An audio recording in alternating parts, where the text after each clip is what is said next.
Welcome, everyone. We are back. It is Super Millions. It's season 2023. We got the man, the myth, Geraldo, in the building. Geraldo, how are you? Good, man. How are you? Doing well, doing well. We were just sharing some toddler experiences. It is a handful. It's a lot, but it's good to be here. Poker is always a nice distraction. Should have some very exciting play today. Some big names, of course, and some of the biggest prizes on the internet. We will be diving into the action here very shortly. You're in Scotland, is that right? I am. It's 7:45 here. We've just put said toddler to his bed, which was a classic battle, but we won in the end. But never, hopefully he'll stay there and we can watch some high-level poker.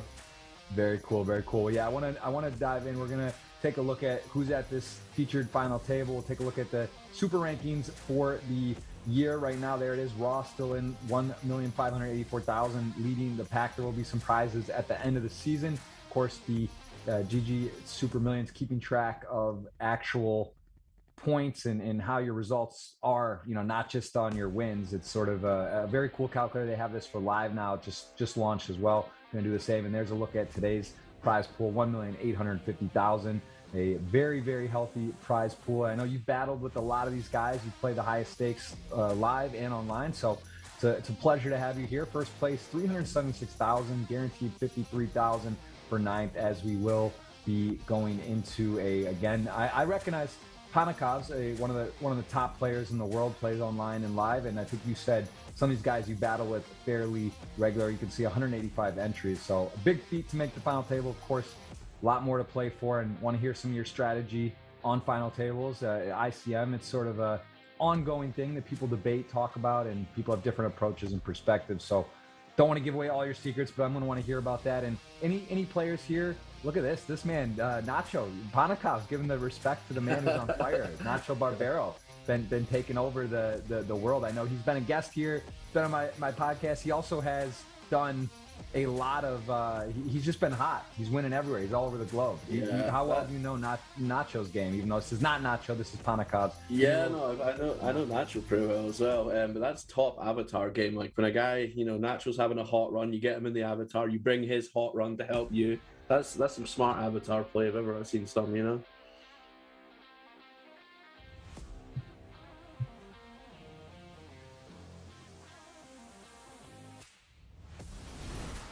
3 on average every final table. We're going to dive in to the action. We're going to take a look at the final table here and get underway. Is that fair to say? Are they the strongest country or hybrid, Germany, Austria, in the world?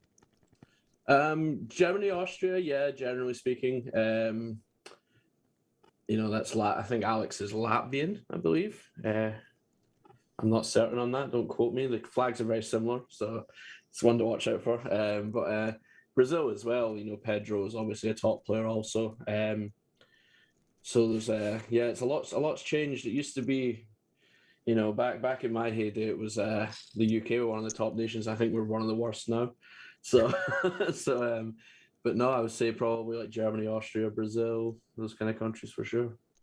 Yeah, there's again, Brazil, I was going to check everything's okay. I think I've done every show, maybe 50 or so, 40 something, and Brazil I think has had representation in every single one, if not 1, 2, 3 players today. They got only one. And you're right, Latvia is that flag for Panakov's. That is right, but there is multiple Austria generally, and maybe 2 still from Austria, and it looks like 2 from Latvia there today. So we are going to pick up the action right away, and we see Panakov's in the small blind, I believe. So did he flat there? Is that what happened? I missed that. Yeah, Onyan opened and Alex flats. You get to flat a little bit wider as chip leader because, oh, wow.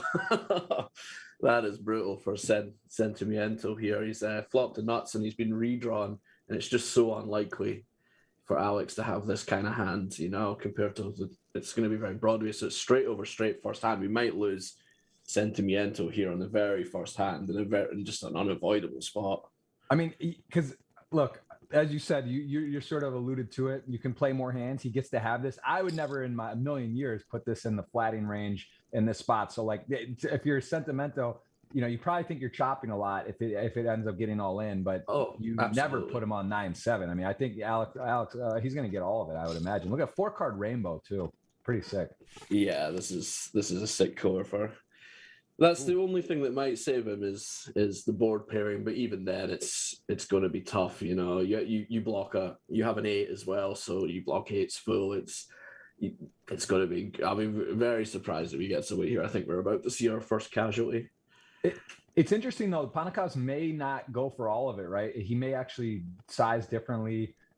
This is more so not he's worried his beat, right? But maybe that he just could get a 7, lose a 7 somehow. So I'm just curious if he is going to bet. Maybe he doesn't go for the whole thing.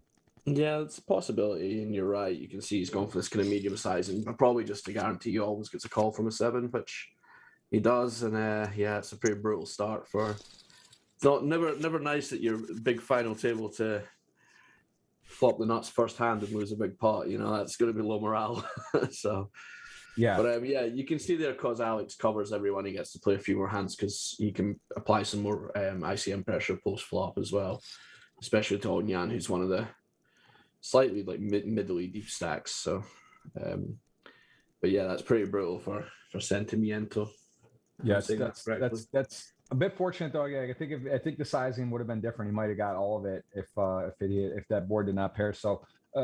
Unfortunate, but still in plenty of chips, a little short, still in the game, and has a decision here if he wants to rip in the ace-8 suited, late position raise, and he is, yeah, like, you know, you come into a final table, a lot of money. It's a big difference between first and ninth, even 8. The pay jumps are big, and it's not how you draw it up. And now here you are, sort of thinking, wow, am I really going to be knocked out in 2 hands where I'm probably supposed to shove this spot too?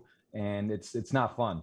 Not fun. Oh no, I mean, especially when you just like very first hand, you just flop the nuts, and you're just, it's like, you know, even after all, you can see he made the fold tiers, maybe a little bit shook from that first hand, but you just sit down, you flop the nuts at a huge final table, and you just lose half your stack. It's just a nightmare. But it'll be interesting to see because I think Otmar, I was gonna say Otmar might find the jam here. He's a very good player, so he recognizes the situation and finds the ace-3 jam, which is good. But yeah, no, you can say like it's hard to be a robot even, you know, in these spots where it's like you just lost this big pot where you flopped the nuts, and then you maybe in the next hand, you know, it's important to keep your composure if you can and not miss another spot because of it. But it's easy done, of course, you know. For sure. What's on your schedule? Are you going to do a full World Series? You've been playing a lot lately, or taking? Yeah, I've been back playing online again since kind of December. I decided to get back in because I'm kind of wanting to transition to being more at home for my son, obviously. But I will be doing a full World Series. I'm actually going to go to Florida for the WPT as well in a week or so. Cool. Just to get sharp again, so it should be good fun. Well, hey, that's actually perfect because that happens to be where I'm located. And speaking of this, about a dinner bet, we can make good on that very quickly. There we go. So why don't we do that and choose red or black? We'll do a snake draft. We got going to be 50 or 100 for the audience as a giveaway, as always. So we'll give them some players to sweat, whether it's 50 or 100. But why don't you choose a color and then we can cash in on a. You like sushi or no? Oh, I love sushi. I don't not like a lot of things, you know. I'm good. Hey, we got the dad bod, you know what I mean? I'm not eating much. I'm more eating than working out, that's for sure. Yeah, let's do that. Nice. There's a nice place in Miami called ZZ's. It's like a very nice sushi place in Design District. Let's do we'll make it a nice dinner, not a Chick-fil-A. So how about you choose red or black next flop, and then we'll do a draft. All right. I'll take black for the next flop.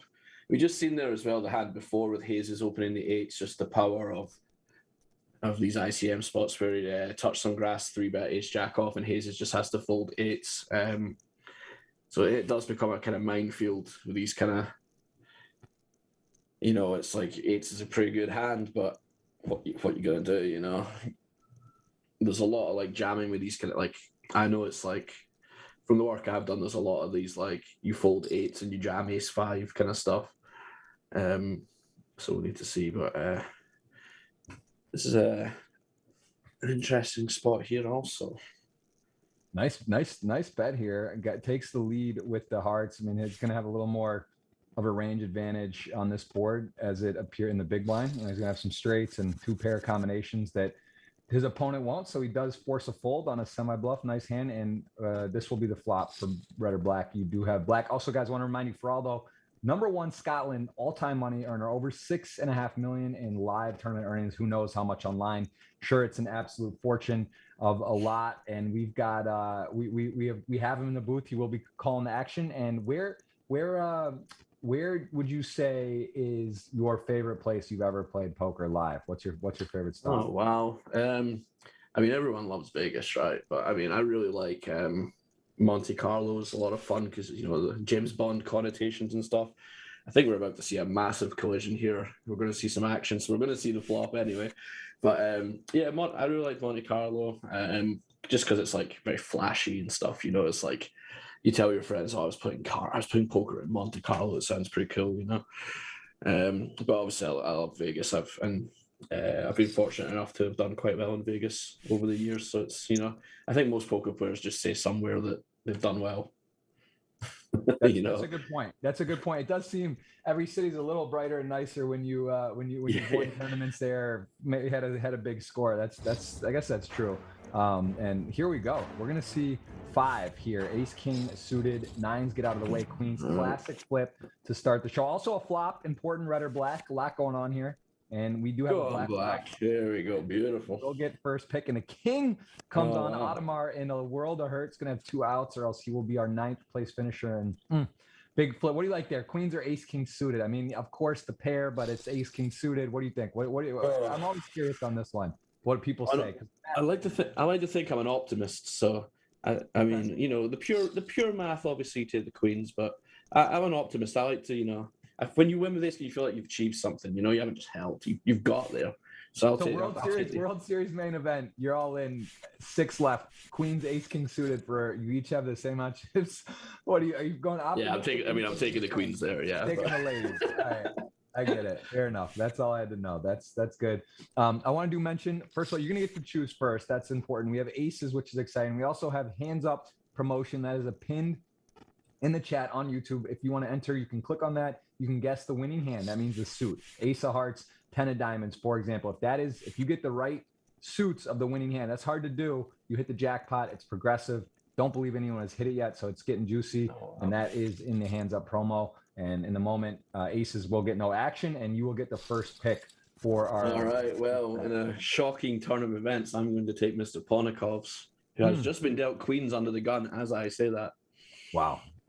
This is tough. He's got to be the favorite. He's got the most chips, probably the most experience. Definitely one of the crushers of the game, and that hurts. Nice. That's a nice pick. That was important, red or black. I don't even know where to go from there. I really don't even know. I'm so biased to Brazil. Let me see if I can. Let me just take a look here. What are the chips we got?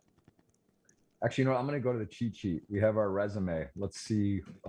We have this sheet of experience. Ponikov's has won before. Dimov has won twice, Super Millions as well, and Audemars, who just went out, has won twice. That's in season 2. Season 3, Touch Some Grass has won once, and that is it for season 3 winner. So I'm trying to see. I guess I'm gonna go chips. I'm gonna go with Touch Some Grass. And he's won before. He's hot. 3 million chips. I'll take him, and I get another one as well. Let's see. I'll go with. Is Pedro, how's his experience level? I'm gonna go with 4 appearances in season 3, 3 cashes. I'm gonna go with the Brazilian. I'm gonna go a little contrarian. I just gotta have a Brazilian in my arsenal. I'll gotta take those 2. It's your pick. Yeah, that seems fair. They're good picks. Good 2 top players for sure. I can't remember exactly who Touched Some Grasses, but I checked it when I was playing against him. I know who it is, but I can't remember. But he's really good. In that case, I will take Onyan. If I'm probably butchering that, and Hazes would be my picks. Wait, you get we go. You get 1, I get 2, then you get 1, and we alternate. Right, okay. So I only get 1 again. I thought it was 1, 2, 2, 2 until we ran out. 1, 1, 2, and then 1, 1, 1. We could do it that way. We can go that way. Hey, Fraldo, you're the guest. This is an expensive dinner. I don't want any. This is like a real. This is, you know what I mean? If it's guest choices, I just get the first 4, right? Yeah. Well, that's okay. Let's go. We'll do the 1, 2. You can go. We'll go 1, 2, 2. We can switch it up. I don't mind that. I think that's fair as well. So we'll do that. You got 1. I got 2, and then you just took Hazes and who? Onyan, if I have him. Okay. It's a good spot there for Sutem. Interesting to see he's going for the small 4-bet rather than the shove here. It's quite. Yes, that is interesting. That is an interesting spot. And then you've got, so now who's left? We got the short stack, and then there's just Sutem and Hunter left as well. Sutem. Let's see, what's he been doing? Let me take a look. Oh, he's a wild card. He's got 2.7 though. I'm gonna go for it. He feels like a guy that can win. I'm gonna take yeah, he does. Yeah. And do I get Hunter too? That seems unfair. No, is that too many? No, that's fine. And I get the last guy because I got the first guy, right? Okay. So I get Sentimiento and you get Hunter. Okay, cool. We got ourselves a bet. Hands up promo. You guys are in for a giveaway later. It'll be $50 or $100. I'm going to give you guys Panakovs. We'll give you the chip leader. That's the audience at home. We'll give you the Brazilian Pedro. We'll give you the Russian there, Agnen. And I'm going to throw in give Hazes. Those 4. That's the 4 for the audience at home out of the 8. There'll be $100 if that is one of those 4. The other 4 will be 50. And you can hit the thumbs up and be ready for the keyword later in the show for that giveaway. But as we see, King Deuce suited, going to be speeding. Panakov's got the paired board, 7-7-8 over card and a flush draw good enough to be firing. He does get that down. And it's a really nice double barrel spot as well. Obviously, as chip leader, you get to be quite a lot. You get to play very offensively, and with ICM, the people who are less chips, and you have to play quite defensively. But the really good thing about the King Deuce of Diamonds there is you can actually, it works as like a double kind of as a double chance. So like you can get like pocket 3s to fold the turn, and you can get called by worse draws. So you can fold out better hands and sometimes get called by like 5-6 of diamonds or Queen 10 of diamonds or something as well that you actually beat at showdown. So it works on like 2 levels there. So it's like a really clean double barrel there. Yeah, it's a nice hand. Nice hand. Nice play from Panakovs. Does extend his lead. He is in control of this final table as it currently sits. How much have you played with Panakovs? Live, online? You battled with him a bunch? I remember I played with him years ago when I think he was kind of first starting, and then I took maybe 2 to 3 years off, and I think that's when he really rocketed up through the ranks, kind of. So I played with him a lot before, and then he's obviously doing fantastically. He's at least like a super high roller regular now. So I played with him a bit since then, but not as much as before. But he seems I've watched him a lot. I'm good friends with like Sam Grafton, all these kind of guys who play against him a lot. So we do a lot of kind of work on that kind of stuff, and I get to see a lot of his hands, like how they were played and stuff. So he's a very, very impressive player. He's done very well. And this will be an interesting hand here to see because we've got the old top pair against the open ender, and it's let's just a little offsuit 4 here, and it might just be Alex's day, Yeah, I mean, this is a pretty insane flop, right? Considering King 10 off is a questionable open. It's sort of on the lower end. Of course, he's got chips, but he has to deal with Panakovs, and Panakovs showing he's willing to play pots. Flop's about as good as he can flop. Backdoor flush draw open-ended. Hard to make a pair and hold them. He does that on the turn as well. So now this could get really interesting because King 10 is just a bluff catcher, right? He is actually losing to King Queen, King Jack suited, maybe some of those hands with 3-bet though, right? So I guess from your perspective, where do you think you're at on the touch some grass? I mean, you just kind of rule out King Queen and King Jack because you feel like he would 3-bet those more? I think like the offsuit versions, you would expect to see a few 3-bets, especially in this kind of chip setup. I think the open from touch some grass is fine. It's like essentially, like obviously it's not completely true, but you're not, once you get through Alex, it's a really good spot for you because you cover everyone else, and your hand's not nothing. It's King 10's like an alright hand, but then the problem you have is Alex seems to be peeling. We've seen it with the 7-9 suited in the first hand. He seems to be finding these flats to apply a lot of pressure, and it'll be interesting to see how. You can see here, obviously, he turns the pair and he continues because it's the makeup of touch some grasses ranges here is tough for him. That like I don't know if he's going to be opening like 7-8 suited or anything like that. With these chip setups, perhaps he still is. This is an fascinating card. I mean, because touch some grass improves, but one of the hands that would continue semi-bluffing would be a turn flush draw. But Panakovs has a little showdown, probably thinks he's not good. I just think he believes he's not going to get a flush ever to fold or a king, and that's too much of the combination. So he does give up there. Been curious on some other rivers though. We might have seen a big bet. Yeah, it's one of those, like, the river's kind of tough spot. It's like, what if you're checking this, like, I think you show down for very little of the pot, and I think it's quite a reasonable bluffing hand, but perhaps he just maybe thinks that touch some grasses range is just too king X heavy to go for the bluff. But I wouldn't be surprised if that hand wants to do some. I mean, you'll have some like backdoor flush draw floats and stuff like that just have complete air that you could use instead. But it might be, you might not want to have ace 10 of diamonds or something if you're blocking like pocket tens or something that you're trying to get to fold. So you might want to use 6-7 instead. But I would wager that since I've only been really studying again since December, Alex probably knows slightly better than me, so we'll defer to him on this one. Yeah, no, these guys definitely some of the best in the world. Interesting, queen 10 off open, not call. I mean, it wasn't that much more, but that's definitely a theme I see more. The great players just don't really like to call off, right? They like, even in spots, they just pick up so many chips by opening. Here we go, king 4 off, right? Just right back to work. You lose. I mean, this one seems pretty wild. This king 4 off, like, this seems like he's maybe just picking up that he's not really getting played back at all, so he's really pushing the envelope. And yeah, I mean, once again, he's got a hand with bluffing possibilities. Yeah, so I think there's a good chance he's going to win this pot as well. I think this one's a little bit possibly too wide, but. Well, this is a pretty fortunate flop in this situation because, again, like, he realizes on the bet here with Haas's range is going to be comprised of these type of hands, low pairs or suited sort of Broadway or maybe an ace jack, something like that. So this is a good spot to bet quarter and basically fold that out. The big blind obviously can be super wide, as we see. And look at this. I mean, pretty masterful, right? Pretty fortunate flop as well to get called two spots and get it done. But really, Panakov's going to work and having a lot of success as we see the tier 1 ace king suited. Sentimento, after a rough start, getting to get a shove on an open through, and now a tier 1 hand with really no one behind here. So yeah, it looks, unfortunately for him, like he's going to struggle to get action, but it's good to pick up some, even just the blinds and antes at final tables are so valuable, so give him a little bit more to work with. You don't have a bad seat in that you have Alex on your right who's going to be opening very wide, so you're going to have a lot of opportunities to win chips from him if you can identify he's doing that and react accordingly. So it's not the end of the world. One double and he's back in the middle stacks. So,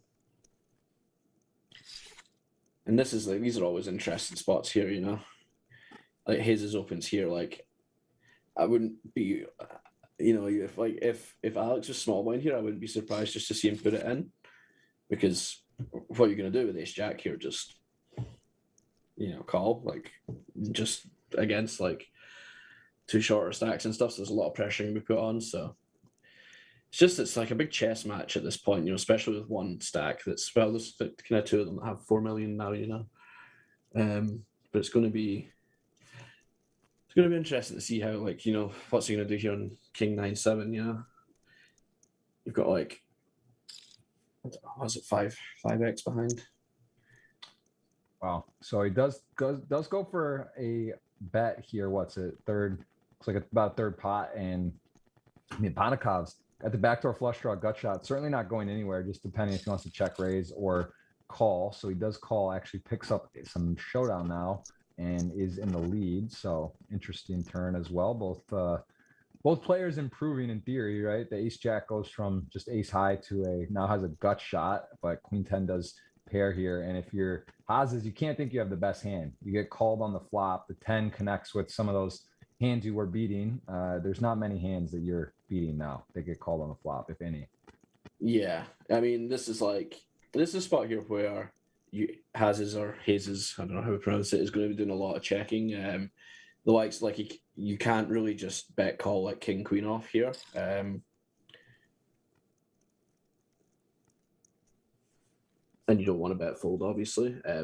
So you need to be quiet. And obviously this hand's pretty exceptional hand to barrel, although you are very upset if you get shoved off your equity here, because you do have a lot of outs against, you know, a lot of stuff, you know, like 7-8 of spades might just put it in here now, and you're folding out quite a lot of your own equity here. But it'll be interesting to see what Alex does here.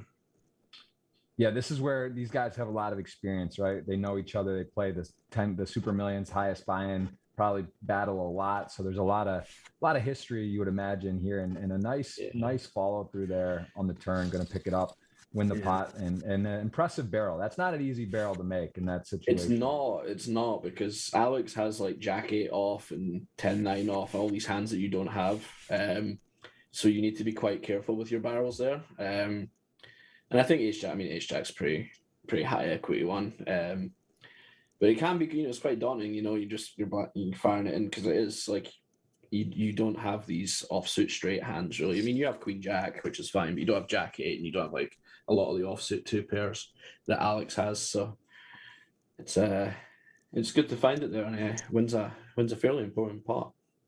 Very interesting here, sizing, just going less than 3x, 2.5, it looks like, and against the Sentimento, whose risk premium is the lowest. Not a lot to lose to go out, right, when you're the shortest stack, but does get him to fold a premium drawing hand, 6-8 suited, not a premium 10 high, actually technically winning, but he does fold. I mean, really only Hunter is the only stack near to Sentimento, but Alex Panakov's showing his class and understanding situations and player, kind of maybe reading the player a bit, what his risk tolerance is, and does pick up a nice open there and gets him to fold a better hand. What do you think about the 6-8 suited there against Panakov's, who has such a wide range? Do you like peeling for that price as the shortest stack?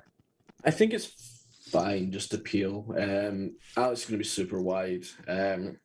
You'd be shoving a lot here as well with like your kind of blocker hands, obviously.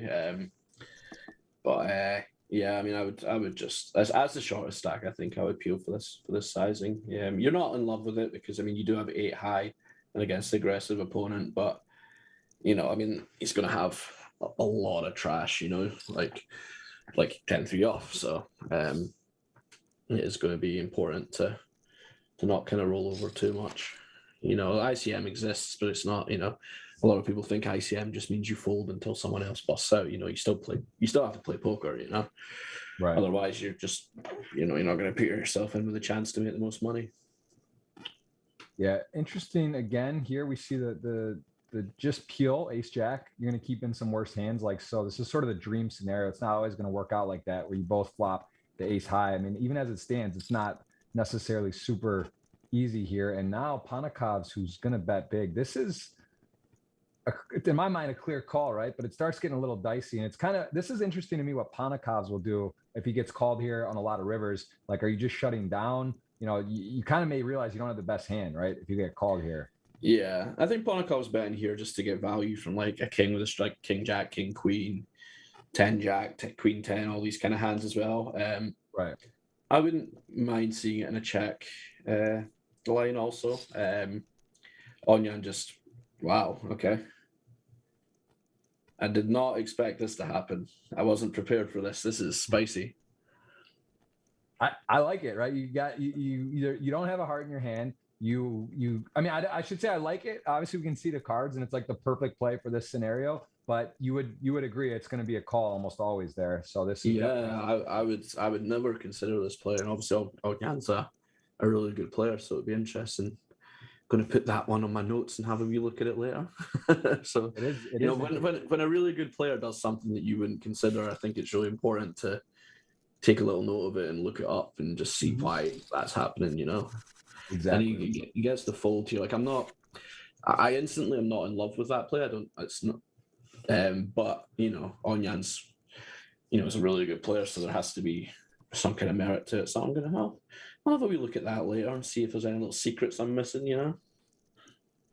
I'd say what you just said to me is the best thing you can do in poker. If you believe you're a good player, which again we all do, right? Every poker player thinks they're good. Of course, yeah. If you see something that you wouldn't do, and you know, like, you're sure that, hey, these guys are playing well and doing good stuff, it's very important if they're doing something that doesn't look right to you to not be judgmental and to look at why they might be doing that and take that, make a note of it, take a clip, send it to a friend, ask them about it, look at it yourself, think about it, because very, very, very cool hand. That is why, again, the poker's so great that people don't all play the same. As we see, the blinds are now up 30-60K, so some of the short stacks getting shorter on big blinds, and Panakov's right back to work, 10-9 suited.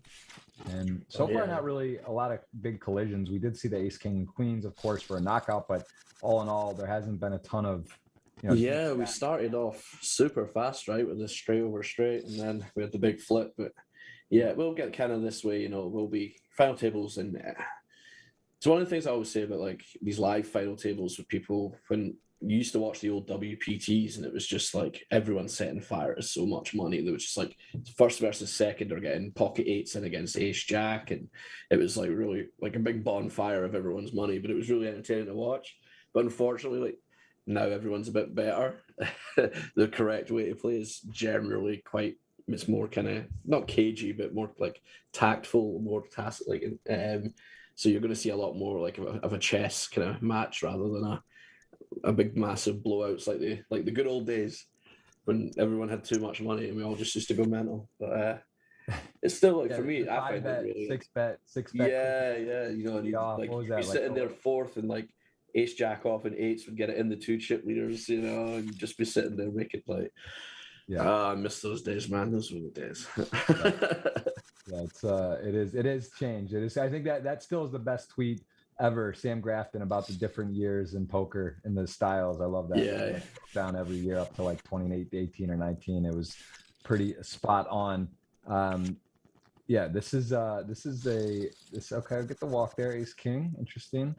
No real bloodshed other than the knockout so far. There is a couple short stacks. Hunter and Sentimento are going to be have to get busy soon. They're not going to be able to duck around too long, as they are the shortest two by far. Been a lot of tactical jabs so far, but no real haymakers yet.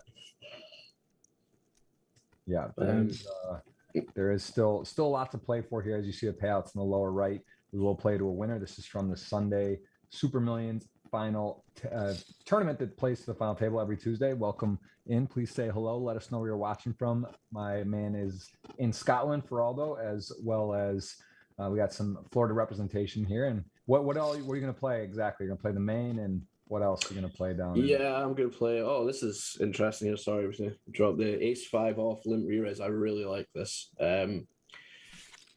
Under these ICM conditions, you don't really want to be playing. It's kind of counterintuitive, like playing post. Like a lot of people think you have to play more carefully, so that means going to see just limp calling and stuff like that. But it's actually you want to see less flops, because that's where equities run closest and stuff. So it's like the limp re-raise with the ace-5 off there was chef's kiss. It was beautiful, and I love to see it there. It was very well executed. He knew exactly what was going on, and it was a good hand choice. And I very much enjoyed that hand. It was a well executed poker hand, But out in Florida, I'll play the main. The big 25K at the end will be the highest thing I play probably, unless I do really well, and then I'll play the 50. But yeah, it's been so long since I've been out there in Florida. Poker's a lot of fun, It's Florida poker's a throwback to what I was just talking about before. There's not there's not a lot of technical chess-like play going on there. It's big money, big gamble, so it's a lot of fun. So hopefully we can do something out there. It's always nice to play out there, and the Hard Rock's a great venue, Yeah, it is really, really nice. That $1.5 billion guitar several years ago built, and they do host some of the best tournaments in the world, no doubt about it. That is a fun one. The 25K usually gets like 115 plus runners too. It's massive. It's like semi-turbo, but it's still like it's like a really good tour run, Yeah, really a lot of fun. Yes, it is. And here we go. Ace high gonna call. And go nice value bet from Touchstone and Grass, and very reasonable call from Alex. Yeah, nice hand there. As we see a little flop in the first and second, as basically tied though, essentially tied there at the moment. So those guys sitting healthy, and Sentimento ace-9 suited, sort of early position raise, also getting some tough spots. It really is, yeah. Yeah, it's not, you don't love it. You're just kind of like, man, I'm either buried or I'm ahead, but like, do I call? Do I jam? I guess call. And yeah, I think I like call as well. It's such like you see, like you've just been dealt that in the big blind, and you're like, please just fold to either of the two that are on my right. You know, like they're going to open king 3 off, but then someone opens Pedro in this case is going to have a fairly tight range, and you're just hating. Like I feel a lot of empathy for Sentimiento here. He's had a really tough time of it so far, and he's outflopped here again. You know, it's like you just have to check fold, I guess. You know, you can't. I don't think you're going to be deep enough to peel one off here. And yeah, it's just, you know, sometimes it'd be like that. You know, it's like you just show up and you don't get the rub of the green. But you know, he's still in. He's still got a chance to build it back up. But yeah, he's had a rough start. It's there's not much anyone else could have done in those spots. Give me a preparation for you on a day when you go grind online or go live. Do you have any? I think it's all out the door once you have kids, right? There's no prep. You can't really out stuff. But like, do you have a general thing where you try to get early? You try to you know, meditate, work out before. Like, give me sort of like some preparations between a big online grind or final table. What you generally what I do now is we've got a kind of routine now. So my son goes to nursery, which is like preschool. From noon till 6. Mm-hmm. So I'll start maybe 3 p.m. start playing.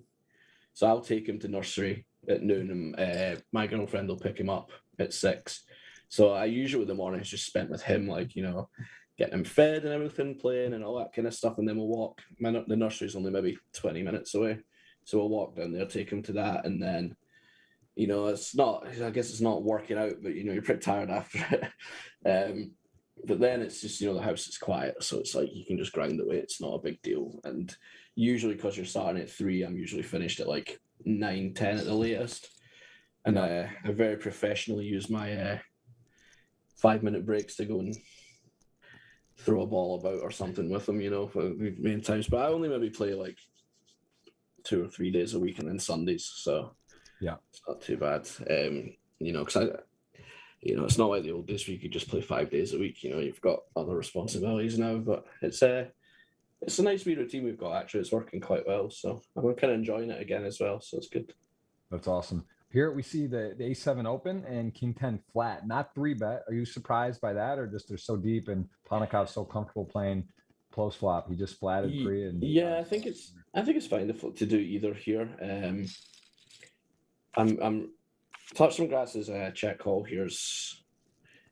I know it's a small size. I think it's maybe just a smidge ambitious. He's maybe thinking Alex is taking a few too many liberties here.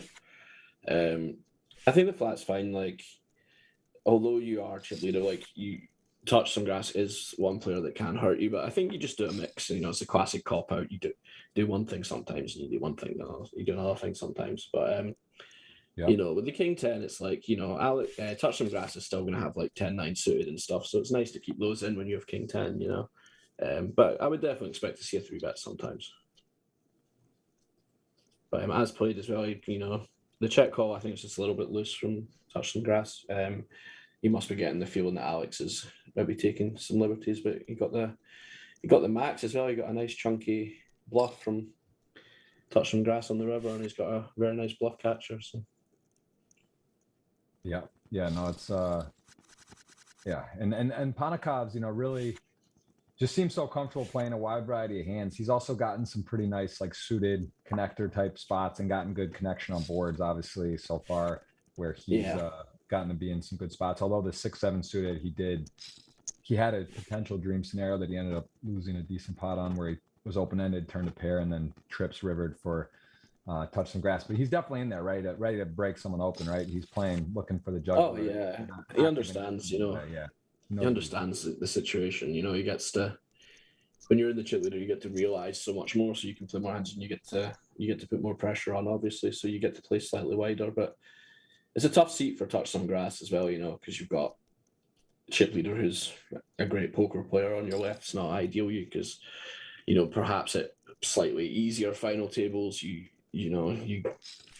open and the 6-7 just folds and stuff like that, you know. So But I mean, he's a very good player himself, so I'm sure we'll go up to the challenge. It'll be it's an interesting battle actually. I'm quite interested to see how it goes.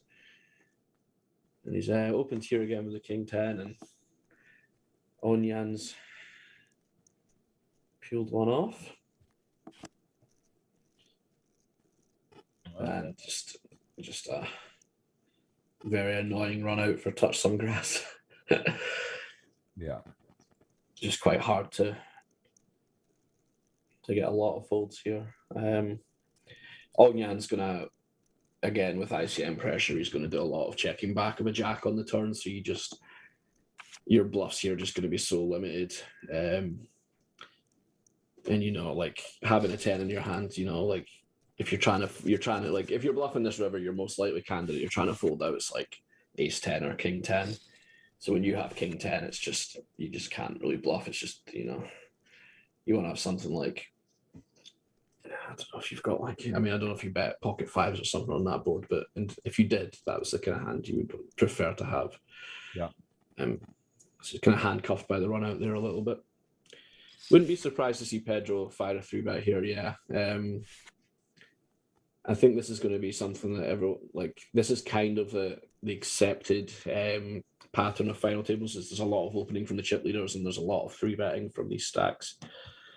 It's a very small 3-bet, but it's quite shallow. But yeah, I mean, you know, there has to be logically the counterplay to someone opening very wide ranges to play back at them aggressively. So I think we'll see more of this from Pedro, and he's absolutely binned him here. Alex is just relentless.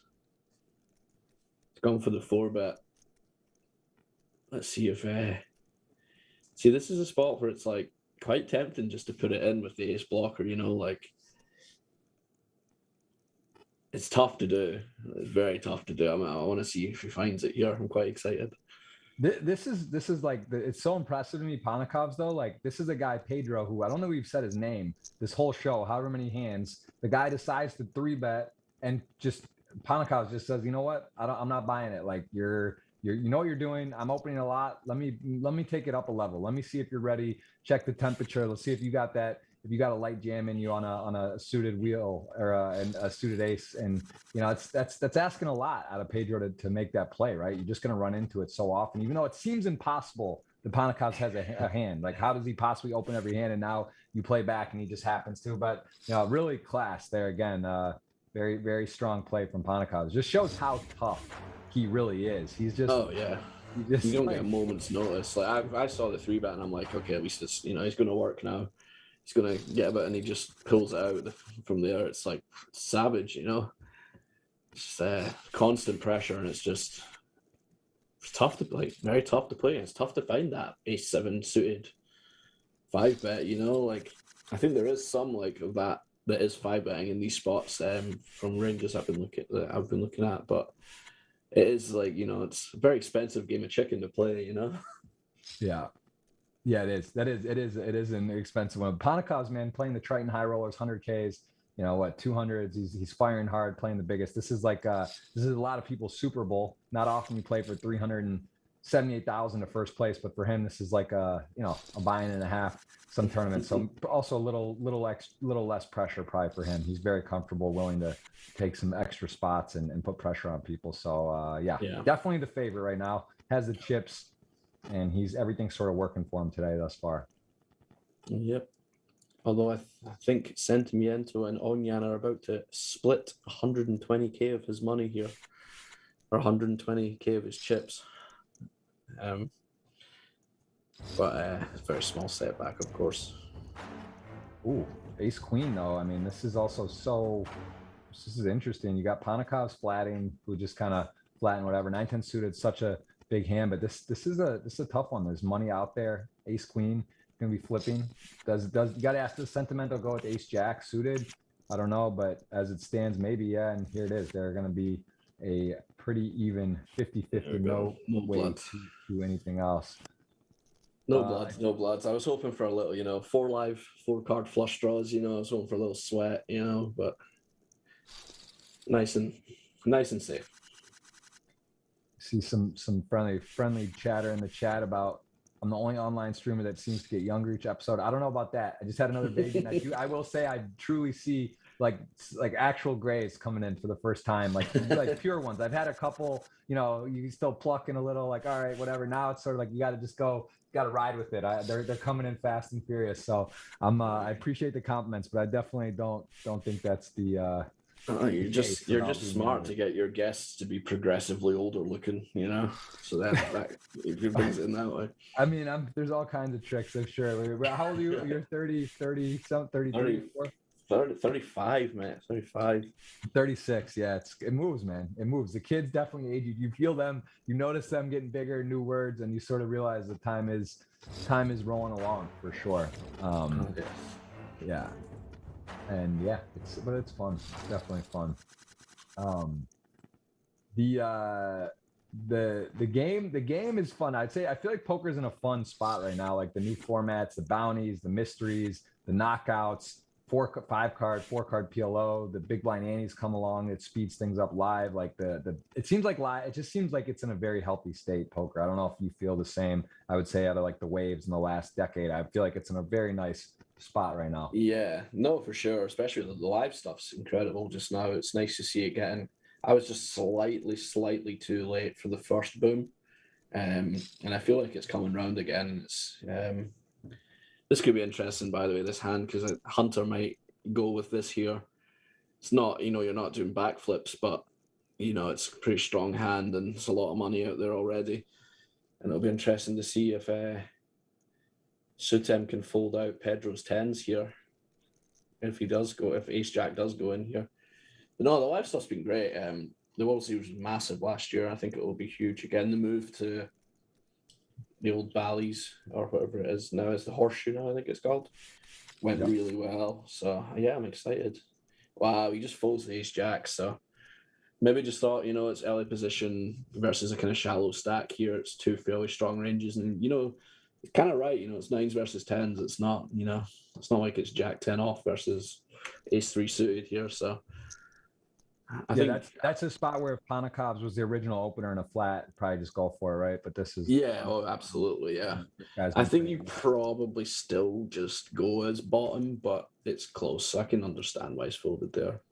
There's just so much in the middle, and it's like you are kind of, you need to try and put yourself in a position where you can start accumulating some more chips. But yeah, I think it's he's really also safe. Significantly the shortest. He's almost 50% less than this next shortest, and he's in critical spot. But good discipline. Let's see if it works out for Hunter, who's guaranteed 8th place money. See if he can get it going, build a stack up. Maybe someone gets cooler along the way, get at least a pay jump or something. But these are always interesting to see spots like this when players pass. How it's also hard to not be results oriented, right? He could actually get in a great spot, go out, and a variety of things can happen. But let's see how it plays out. For sure. And this is a spot here where Pedro might actually get bluffed. Yeah, like it's just a sliding doors moment, like Pedro could have got it in with really good equity if Hunter shoved, and instead he gets bluffed by the pit below him for the pot. It's just goes to show. I think we'll see Hunter get his chips in here. But yeah, it just shows you like these such fine margins, these final tables,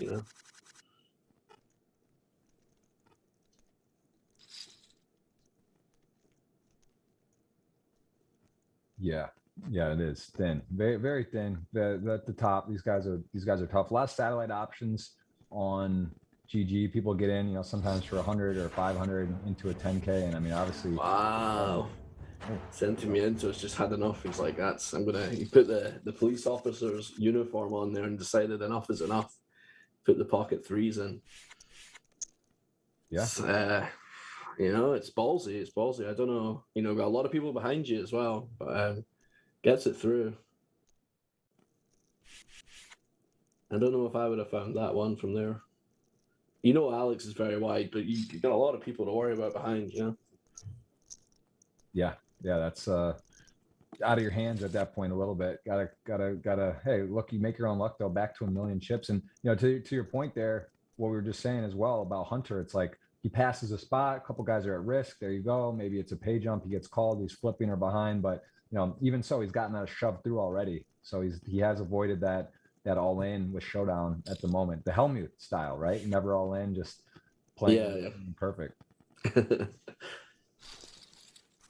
It's interesting to see touch some grass still finding these like kind of marginal limps blind versus blind into Alex. I would maybe expect him to be a bit tighter. So that's also going in the notebook to look at later, because I would just be folding these queen 5 offs and stuff. But again, he's a top player, so we'll look at that. We'll look it up later on.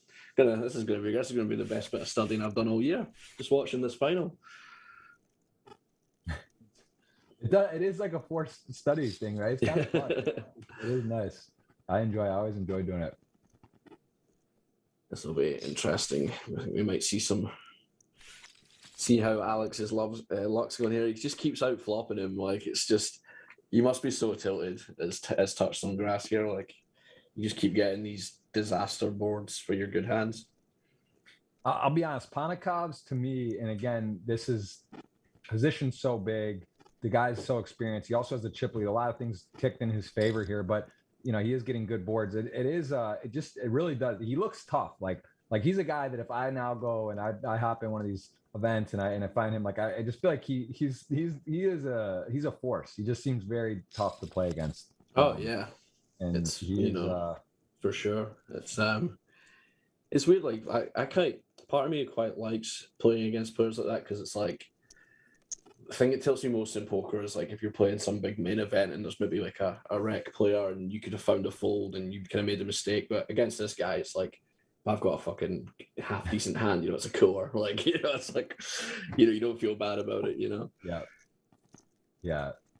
I mean, poker is fun. It's just such an amazing game. It is like, even on any given day, the final table dynamics are so different. Like what stacks are, payouts, where you're at personally. There's so many factors you don't know about too. Like, is this how much does the money mean to them? And you can kind of feel that, right? Like when you're playing live as well, or you can kind of get an idea of like where someone's at. So you kind of feel it out, see how they play a couple hands, and you can start to like make your own calibration to like the money and risk. And it's just a game that always is inherently, the information is not the same, right? That's why it's so fun. It's just like every situation, every final table is different. And, it's just, I don't know. It fascinates me that the final tables are always interesting, right? It's like, it's just always something unique or different, or a different scenario situation to look at. It's just so many permutations that you never really play the same final table twice, And I'll be interested to see. This is a great flop for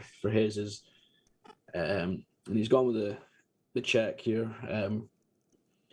Obviously recognizing Alex is very aggressive, and he does have one of these hands that, a little bit of this, a little bit of that, some stuff that can turn into something good. But I think you're probably going to see a check raise here from his. Just you have a very high equity hand, but it's very vulnerable also. So you generally want to play these fairly aggressively, especially at a final table, and that is confirmed an aggressive move there, the all in. So just takes it down.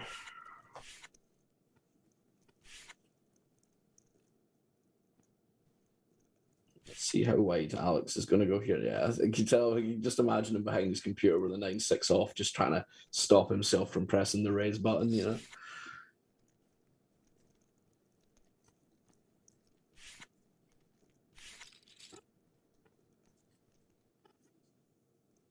And Sentimiento gets a little steal through, which is very big for him. Brings him back up over the million mark. Yeah. This is plenty of chips now. I mean, really, Hunter is the only one who's in dire straits, but yeah, this is kind of interesting. Onyan with the 10s. I think I would be tempted. Like, I know ICM and stuff, but like Onyan has a stack that if he doubles, he can. He's the new chip daddy. He can start putting the pressure on. So I wouldn't be surprised to see a 3-bet there from Onyan. But as it happens, he is checked back the flop and turned the nuts, which is always nice.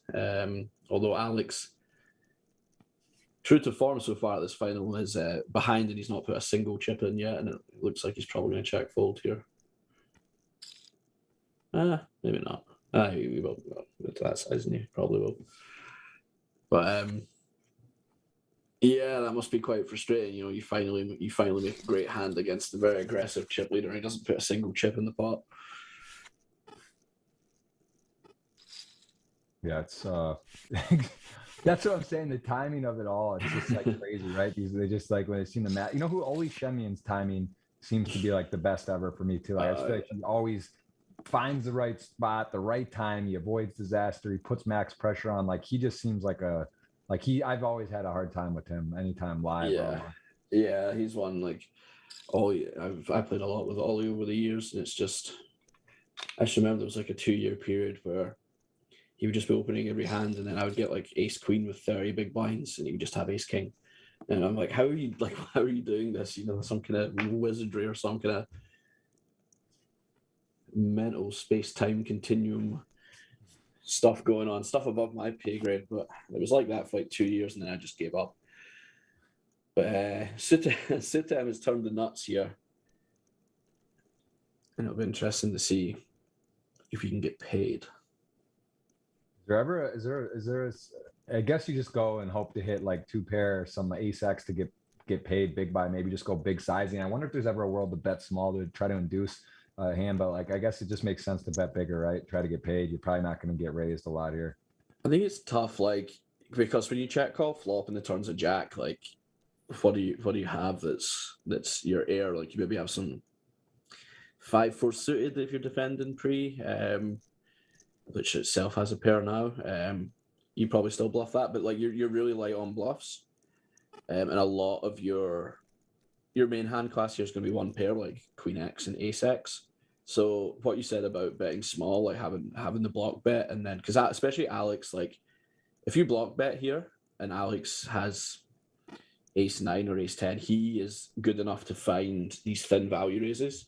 So you don't, a lot of like you're not going to miss out on a lot of value against hands that would have called a bigger bet anyway, because Alex will find the value raises. So you can go with like a 20% pot bet here to try and induce these raises from value, and also some bluffs, like maybe some Jack 10s or something. Because you're going to have, like, if you think about your whole range, you're going to have like ace 6 and stuff like this that doesn't want to put a massive bet in on the river, especially when you don't have as many bluffs. So to protect those, you might want to take your king 10s and stuff and go for smaller bets and stuff. There's different ways you can go around it, but it's just, but you're in these spots where you're lacking natural bluffs. I like the kind of block sizing, especially when you're really heavy on these kind of one pair hands. So I would like to see a cheeky little block bet there. Yeah. But obviously just betting standards, you can't. I mean, you've got the nuts and you bet. It's not ever going to be that big a mistake. I like the time bank treatment there. I do like it. I feel like he really was my man Beggs Clutch back in the day. Maybe you played against him, Bill Chappell, online. He was like a master of the time bank and finding ways to make it tricky. Oh, wow. Oh, here we go. Queen 10 off. Suited. Just says, let's run it.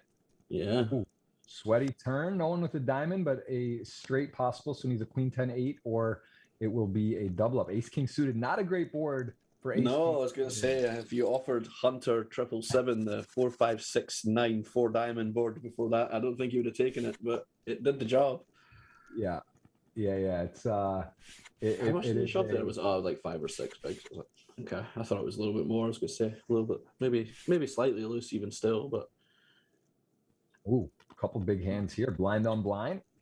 10s, King Jack. This could get interesting, and a limp. I don't think we'll see a check back with the King Jack off here.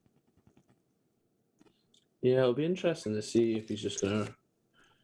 Because I was gonna say I wouldn't be surprised to see it at this stack, because Touch Some Grass has a limp shove stack now, so you don't want to get like pocket 5 shoved into your face and you have to fold. So there'll be a bit more checking, but let's see. This could get spicy. Obviously, flop the middle set, and Alex has the king high in the gut shot, so he won't be going away for one bet. I wouldn't have thought.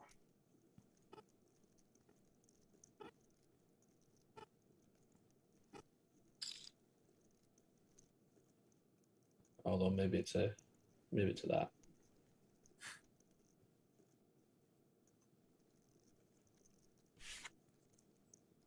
Yeah. Alex gets away again. He's like Neo from the Matrix so far. This is a real Matrix, because like that's the thing. It's just like you got the chips, you got the license to put pressure on close spots, but then you just find a way to lose the absolute minimum when guys have hands. It's almost like it really is wild. Like it's like it's an art. It's an art. It's just and then you have like these type of hands, and you're just finding ways to do this. Here we go. He's gonna raise. Sentimento folded last time 6-8 suited.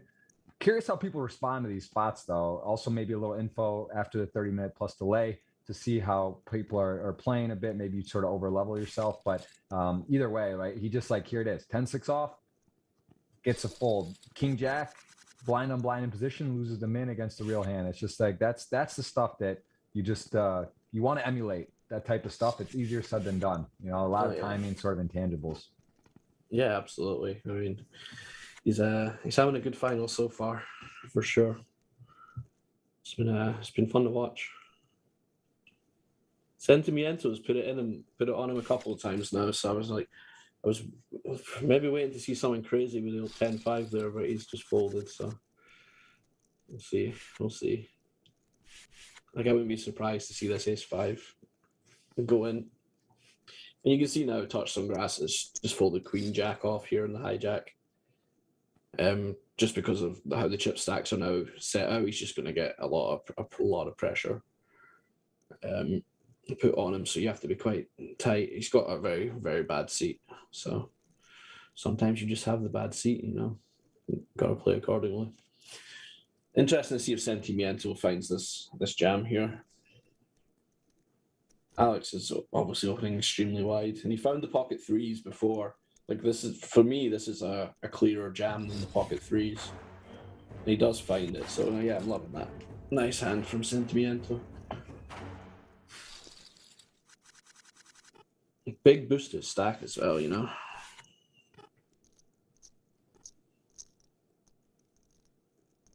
Yeah,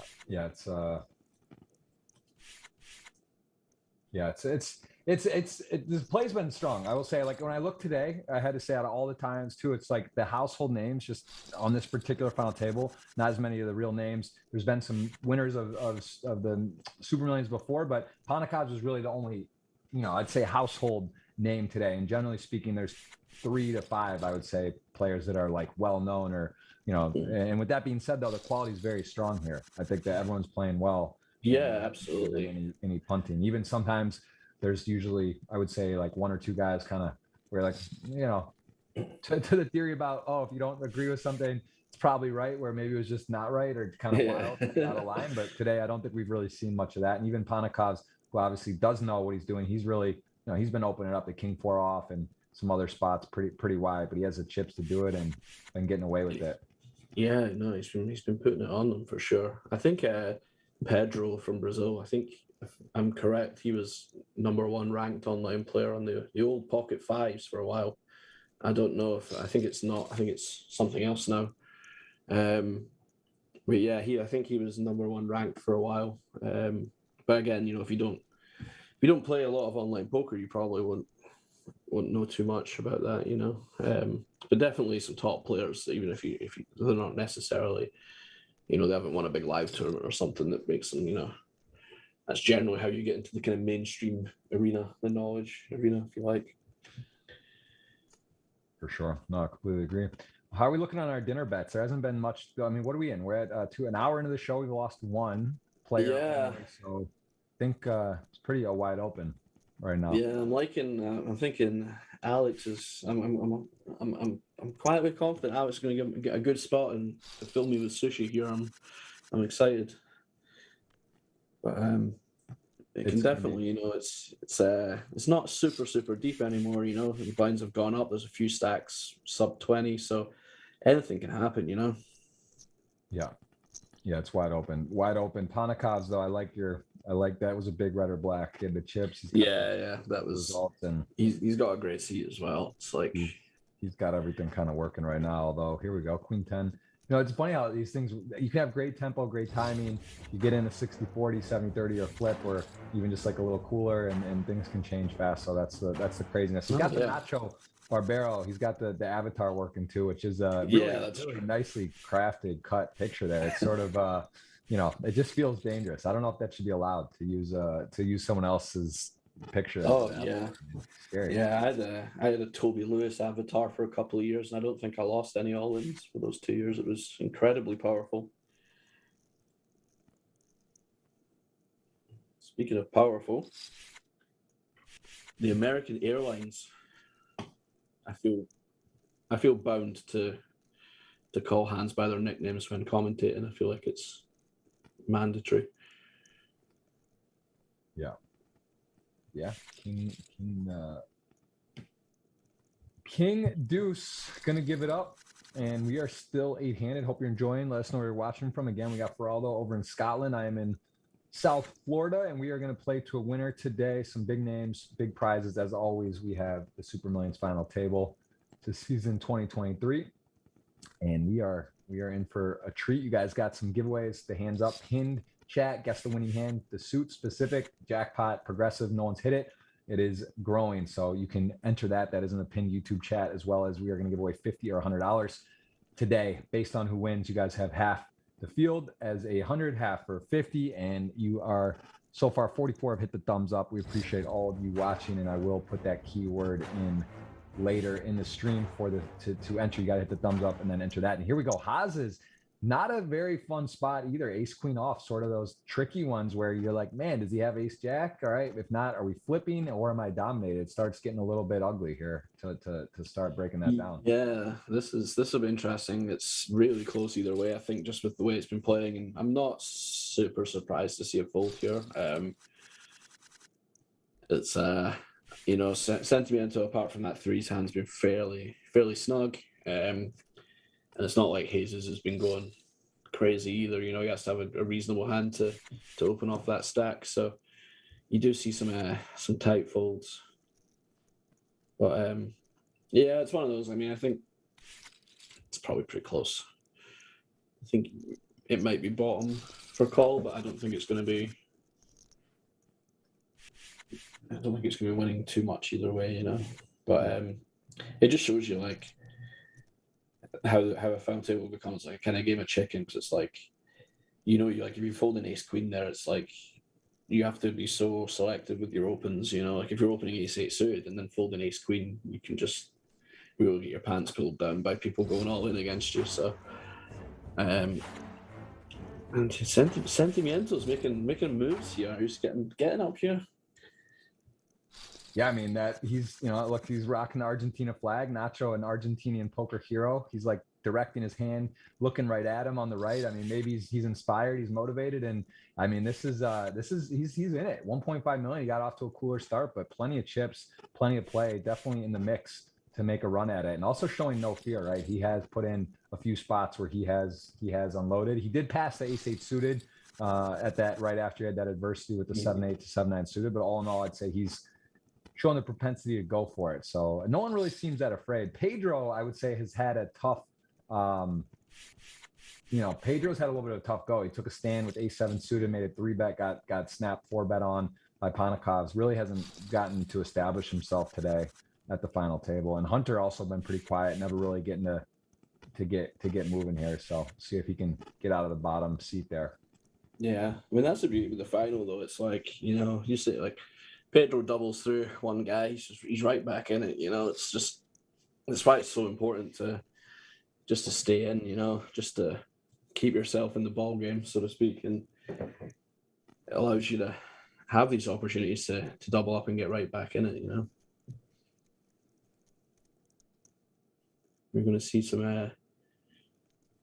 some creativity here from Touch Some Grass with those 6 deuce of clubs. No defend. Surprised by that, or just think it's fine because of the situation and the out of position? It's starting to get pretty shallow. Yeah, you have to be quite careful with your defense at final tables. Obviously for chips, that's a defend, but there's just not meant like if you're playing against good opponents, there's just there's going to be money going in, and there's not there's not super many boards where you're happy to be playing big pots, so you have to give up these kind of small chip EV spots to preserve your stack and preserve the dollar value. And I think there's a reasonable chance you'll just see this going in from Alex. At the same time, he's just had everything working, like from a variance perspective, like he's literally, this has been a complete beatdown, I would say, like an absolute clinic. So I just kind of feel like I agree with you. That would be a great spot, but also at the same time, maybe he just feels like I don't need to, I have such a comfortable lead. Everything's working. Why do I want to what if I just run into ace jack suited or that's possible as well. He's once again, he's flopped has his fairly dead here, and he's selected to lead. This is really interesting. Alex is the only player that has any 4x here, so there's some lead. But I don't think there's a lot of this on ace high. Again, let me ask you a question. So he leads there. Is part of that line? I guess. Is it partly is he really going to just is he just going to shove it up? Because is Hazes can't really fold like ace 10 plus there though, can he? Would he consider folding it? Yeah, he's not bluffing. I think if I had to guess, the theory behind the lead there is Hazes is going to play super conservative with kings, queens, jacks, tens, and if you lead here, it allows you to get money in against those hands that wouldn't necessarily go in otherwise. However, I'm not certain it's going to be an actual. Without the risk of saying that, I hate people say that. I don't think it's a thing, but I don't think on ace high where because of pre you don't have the strong ace X. I don't think there'll be that. But also that maybe get some value out of somehow diamonds there, some queen. Yeah, diamonds and pairs more. It's because they're very incentivized, and you use the fact that you have 4x as a veil to allow yourself to do that. But it's very creative. I would be surprised if that's what again, it's going on the list for me to look up after the show. But it was I wasn't expecting to see that at all. So it's very interesting. Because you don't have ace king, ace queen, ace jack, probably not even ace 10 yourself when you call from the big blind, and I don't think you have enough 4x to be doing much really. So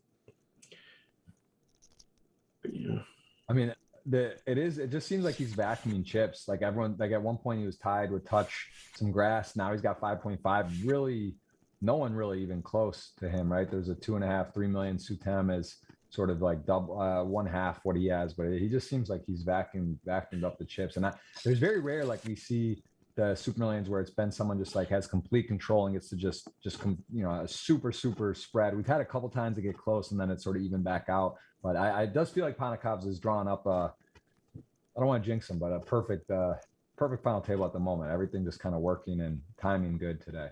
Yeah, he's playing well and he's running pretty good. I would have liked to have seen a check here from Hazes with the boat.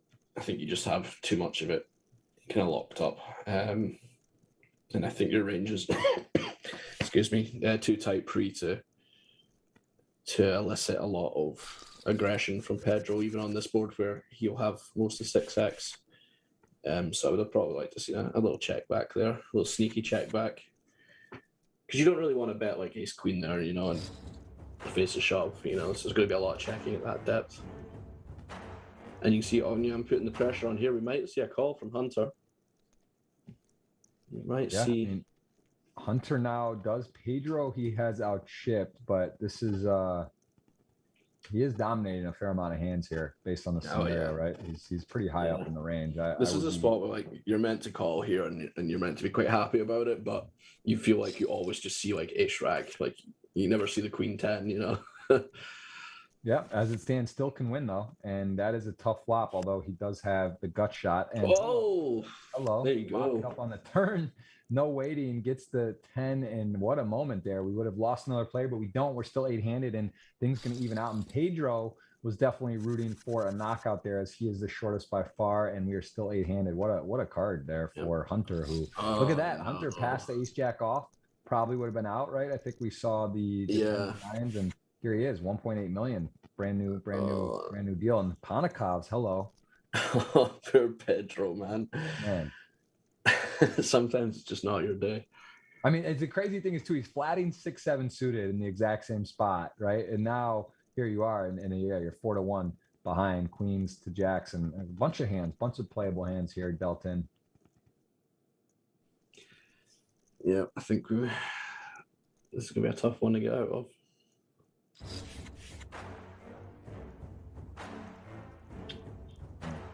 I'm gonna be able to likely get out of the way pretty easily here. I mean, he's got king jack off with the all in and a flat behind.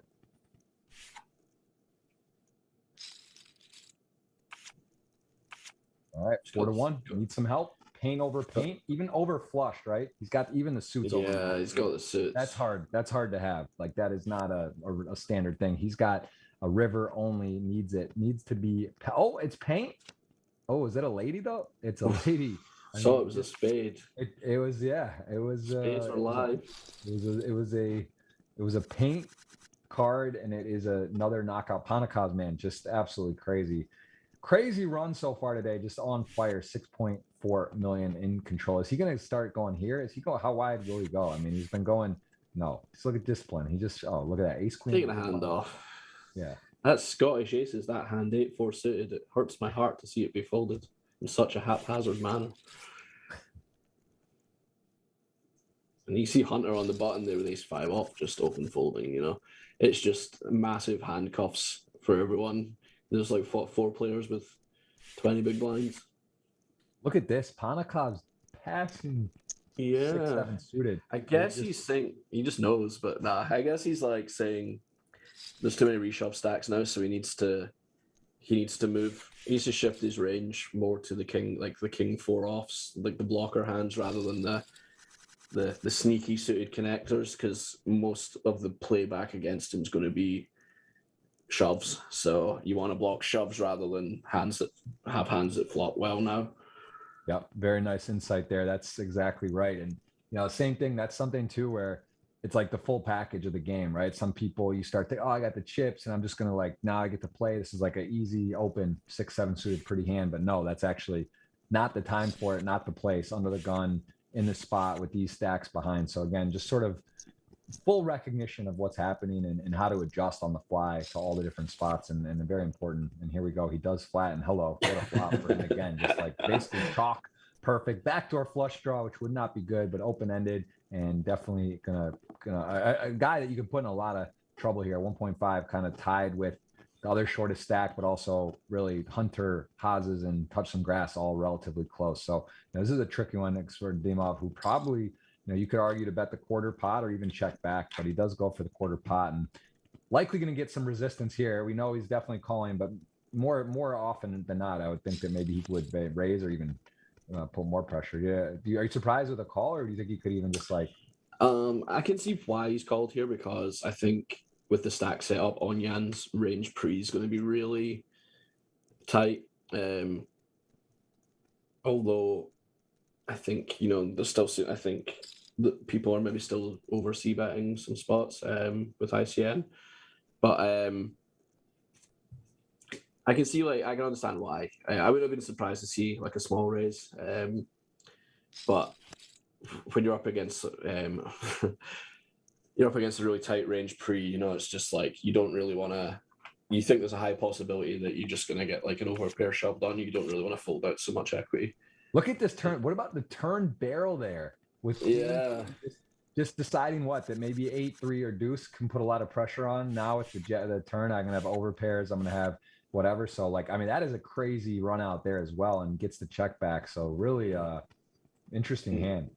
And speaking of interesting, there you go. It's going to be a wow. Sentimento is in position for potentially the full spin up, but of course this is not easy, as we know.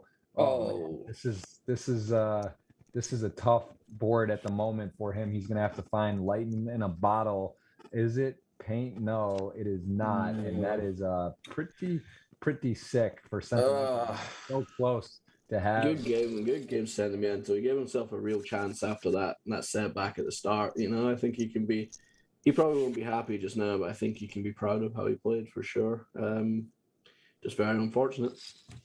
Yeah, that is definitely a wild board for the ace queen. Going to pick up. That's a hand I feel like always lets me down, but that was one where it picks him up, and just like that, we are down to what we have 6 remaining players. So we've lost a couple here quickly. Again, you will be in the giveaway soon. Once we get down to, I think, 4, I will do the keyword. You got to hit the thumbs up to be part of that. Hands up is still pinned there in the chat until heads up. That will be eligible. You can guess the winning hand with the specific suits.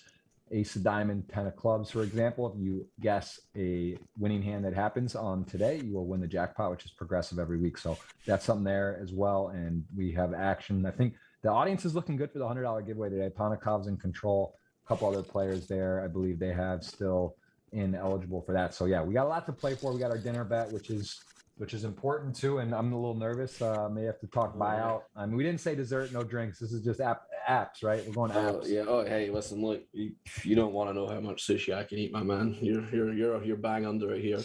Hey, all good. It's part of it.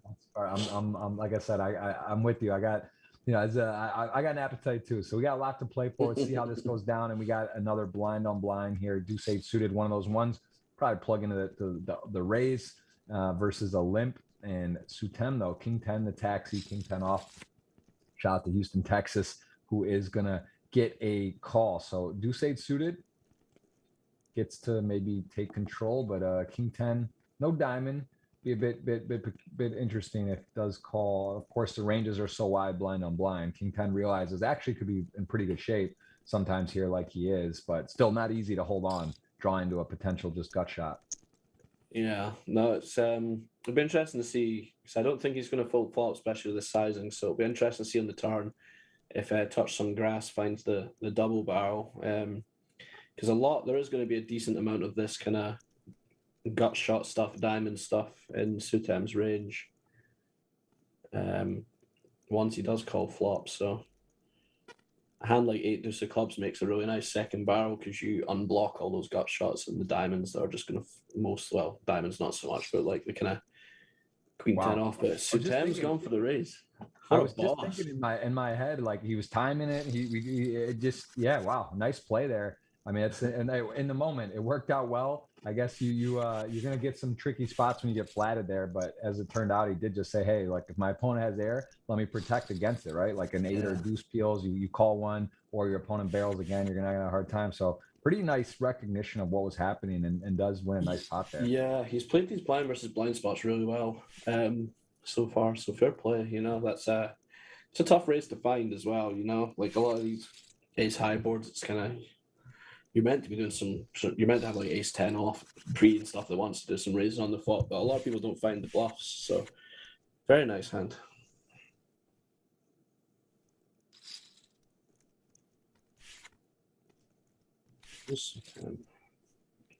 Yeah, we're getting down to it here. Appreciate everyone watching today. Hope you're enjoying. This will be every Tuesday, Super Millions season 2023.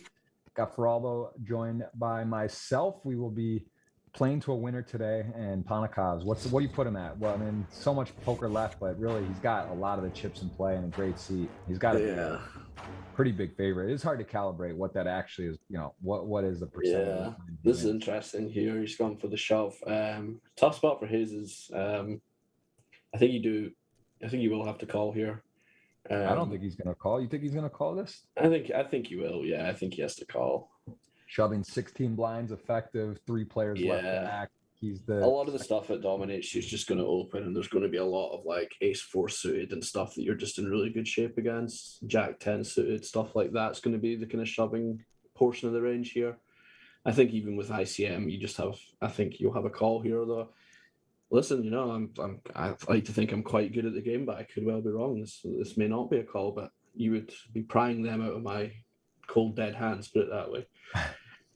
Yeah, I mean, I guess this would be a hand. I think it's the most interesting hand thus far, right? It is sort of, it seems like a call, but we also see the cards. And then again, if you show Haas's this hand, do you want to call, right? With the ICM, like, so now it's like, now we start talking about your I think if you show him King Jack, he wants to fold. right. Yeah. Like, I guess part of the reason this is a call though, is because he does have ace 9, ace 4, Jack 10, Queen 10, King 10, those hands. So it's also important what he doesn't have. So like, he won't have ace Queen. He probably won't have ace Jack.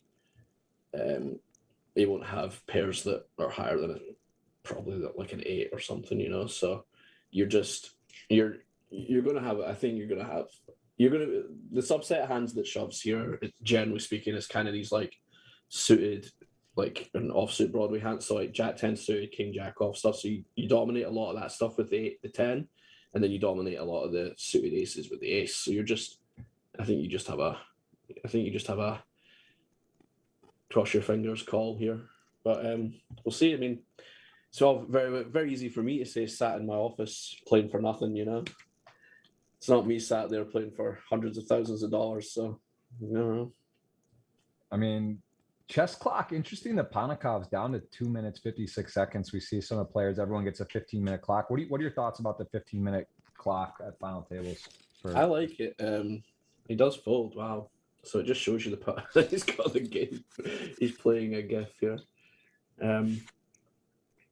Yeah, I really like the chess clock. I think this was always my solution to the age-old live poker shot clock, the tedious shot clock debate. If we somehow implement this kind of chess clock live, but yeah, it works really well on these final tables. It's, you know, I feel like the classic live stop the shot clock can be a bit harsh. Like if you're just playing really fast, and then you get one massive decision that's for your whole, maybe it's worth 6 figures in equity or something, and it's for your whole stack.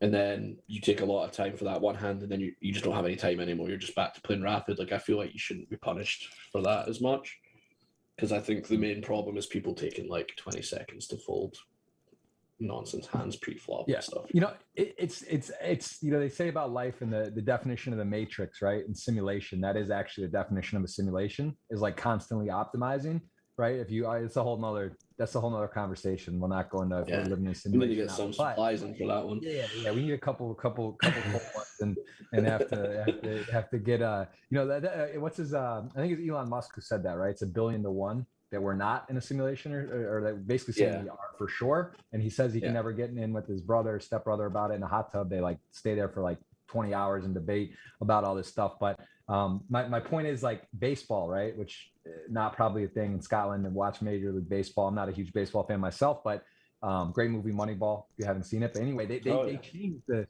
clock, right? Like it's shaving like 30 minutes a game, the pitch clock, very similar to poker with the in the high rollers. I know they're doing this, and the world's like adding the shot clock. WPT does it as well. I mean, it's a big bet here. Pretty interesting hand here too. Yeah, Alex gone for the bluff on the river here, and I think it's fairly reasonable. It is.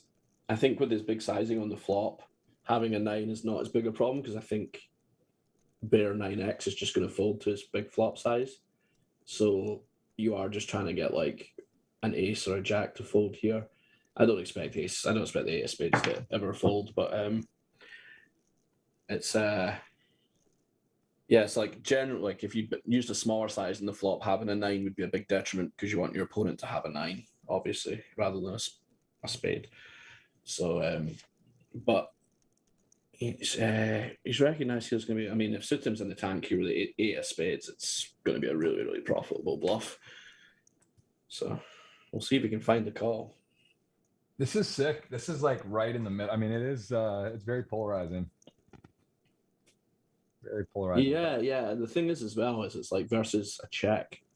Alex can quite easily bet the 10 of spades for this size, which makes it tougher for Sutem, you know. Versus this action, the 10 of spades is a very easy value bet, so it does make it tougher for. He's not just pure polarized, you know. It's not just king, queen of spades, you know. There's weaker value hands in there that beat him as well, so it does make it tougher. That being said, it's just you do have to call here, but we'll see if he finds it. But it's tough. I mean, again, I'm sitting here with the cards up in my house, comfortable, no pressure, no nothing. It's very It's easy also to like say. his stack is so nice right now. Like too, if he wins, it's big time, huge. But like if he just folds, he still has 3.2. He's covering 3 other guys comfortably. So it's kind of it's really This is really, this is an important part. You know, if he finds the call here, he's in great shape. It's just so much fun as Alex. You know, the thrill just now watching the clock tick down. You've got this big stack of chips, and as a bluff, it's just there's no feeling like it, man. It's why we play. It's the addictive thrill. Yeah, I was saying, I'm sorry, my thought while we let Sutam stew over this, I don't think he's going to waste too much more clock here, but you can tell he's flipping coins and doing randomizers and re-randomizing. You can't figure out what to do. It's very close. You feel like you can just feel the pain in his decision making. But I was saying with the simulation is, it's like, it's also, there's so many ways in poker. Look at the big blind ante that came along. Like, where was that for 15, 20 years, right? Like that happened. That was like oh wow, this guy gets it through. Some guys just got what it takes. Panakovs can really tilt. Gives the fake emoji too. What a legend.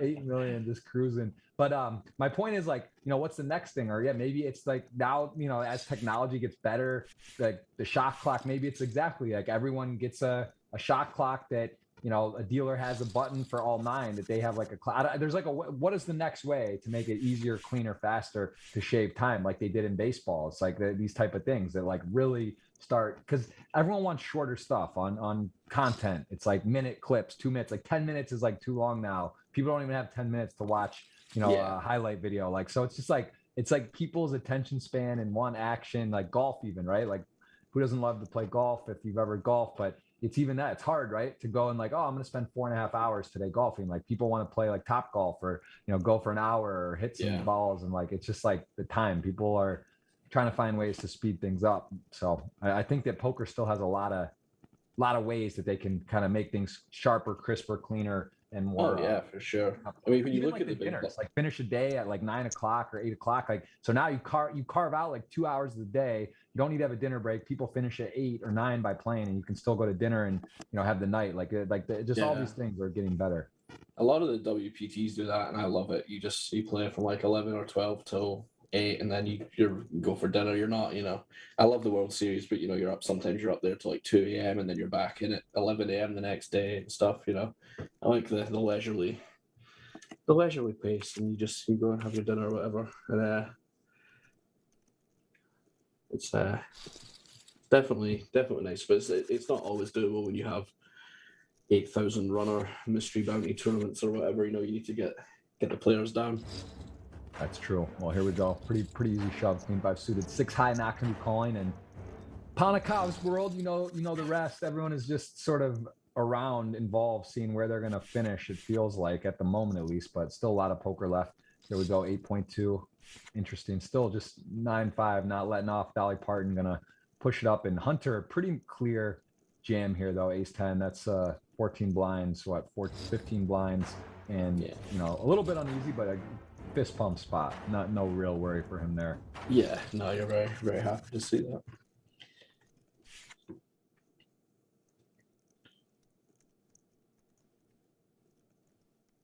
It's going to be a tough one for Ognan as well. I think you probably just fold here, but you're not very happy about it. Yeah, finds it pretty quickly. Has anyone impressed you in particular today, other than obviously Panakovs, who's putting on a master class? Sentimiento, I thought, played really well. After that early setback, obviously, his Ognan and Touch and Grass and stuff are really top players. To be honest, Sutem as well, he put those blinders. Like, I think everyone, not to leave out Hunter, because he's been kind of handcuffed the whole time. So this is him he's grinding it out. In a lot of final tables, it's just important just to be in and just grind until, because you will get a spot, generally speaking. So in their, not to be too diplomatic, but in their different ways, I've been very impressed by the entire table. Some are scrapping and dogfighting and still keeping in the mix. Some are miles, like building up, using the big stacks. They're both you over your poker career, you will have both spots. You will be the big stack, and you will be the scrappy short stack, and both of them are very important skills. So doing both very well is, impressive in different ways. Queen Jack got 80% of a royal. It's not easy to do. He's got a lot going on. Has a pair as well, so sitting pretty nice. And I mean, Jack 6 suited had the gut shot. Now board pairs could elect to put a lot of pressure on the Queen X 10X potentially here. And if he elects to go that route, might get. I mean, he's not going to wouldn't get a fold for sure on the turn, but does slow down. Drawing dead, right? Drawing dead to a chop as king would make both players a straight. King of hearts would be problematic. Board's a little bit choppy, and Sutem has played a lot. There's been a lot of blind on blind battles today here. He has, yeah. He's been very aggressive as well. Touch on grass here, just value bet in turn. I think it's good. Your hand can stand a check raise, and you're beating all the other Queen X as well with your Jack kicker. So I like that. I like that bet on the turn. All right, Panakov's getting kind of thin here to be defending. I guess at the same time, he's got one big blind. There are some boards he can smash, but he doesn't really want to be doubling up a 10 blind stack. He's going to get in a spot sometimes, but I guess still fine to call, right? Just covering so much, one big blind can hit a... Yeah, it's going to be okay. Especially with Onyan, he's playing a fairly correct strategy of he's going to have some raise folds off the stack. But you might see some aggression here from Planikovs with a turned gut shot. So yeah, because you got to think if he's got queens, kings, aces, pretty much anything. Is he ace jack? Is he really going to let a card peel off here? There's going to be a good amount of betting here. So it'll be interesting to see how Onyan deals with this. I mean, the only kind of wow. What a crazy... This is crazy, man. I mean, at the same time, though, if it's like a 7 on the river, is Panakov's just going to shove, though? Yeah, I mean, I think he's probably gonna. I think these are the kind of hands you're going to find the bluffs with. I think it's going to be too. It'll be interesting to see what Onyan does here actually, because Alex uses sizing on the turn that can be protection bet size. So it could be a 6 or something. So it might, instead of just auto checking, it might be in his mind to bluff here. And it becomes a very tough spot for Alex despite improving on the river, because there aren't many natural bluffs that take this line, but he does check and he sees the bad news. But yeah, that's an interesting spot actually, because if you think about Onyan's range there, does he have many worse hands by that point? Probably not, right? If he has some king 10s and stuff, they're just going to be doing a lot of betting on the flop, so it might be worth looking at that as a bluff. But Alex, once again, he's playing exceptionally, but he's running pretty good too, which is a tough combination to beat. Yeah.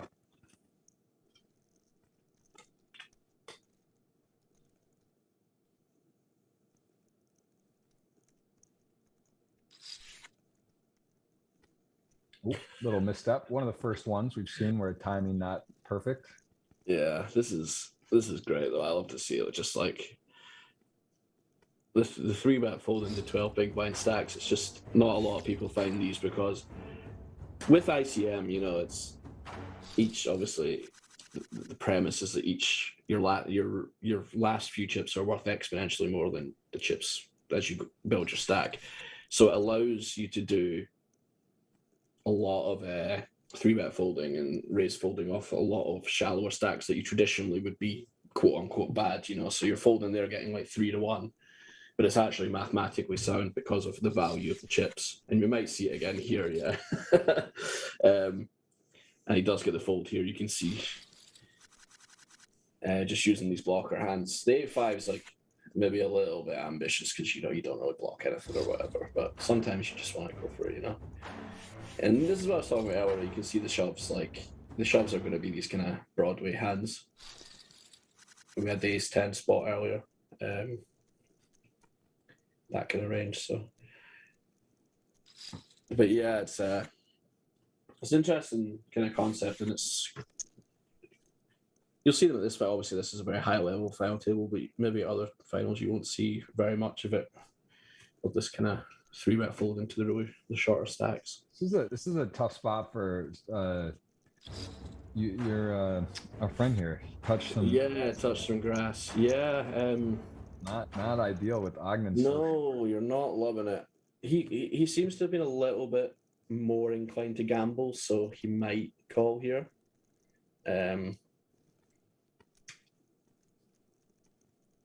I think I would bet on him to call more often than some of the other guys here. But we'll see. It's one of those. You call ace queen for sure, and you're just right in the middle of what's good here, so it's going to be pretty close. Yeah, I mean, also again, pretty good spot with his stack, right? He's got second, not comfortably, but second, and you call and you lose, right? You're sort of you flip flop Hazes, Sutam's ahead of you, and you're sort of in a weird spot. I think you may find a fold, although it's super close. Yeah. Yeah, I think it's very close. It's a tough one for sure. We're gonna see a showdown here. But yeah, it's very close for sure. I think fold's gonna be fine though. Ace king suited tens and a good flop for tens. Great turn. Lock it up. Great turn, yeah. Hanukkah still 8 million after a misstep 3-bet and a double up. Again, that's running good as well, right? Ace king to tens against the super short stack. That's going to go in against the other players as well. So that's kind of just a blemish for Hanukkah's. Picks right back up and yeah. It's interesting to see Onion straight back in with the queen jack off open here. I think if Alex sees that open via the stream or something, we might start seeing some lighter reshoves on Onion, because that's him had the ace 5 and the queen jack there, so he's maybe just his raise call range for that stack is going to be quite narrow, so you might start seeing a lot of pressure being put on him, but we'll see. Be interesting to just keep a little eye on it.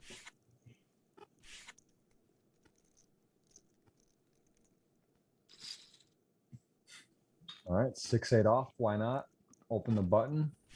Chips 8 mil. Gonna pick it up. Snap folds. Just how he likes it. Again, just chipping up, finding ways creatively, finding good spots, understanding stacks, what to do. Ace king gonna raise. No real customers.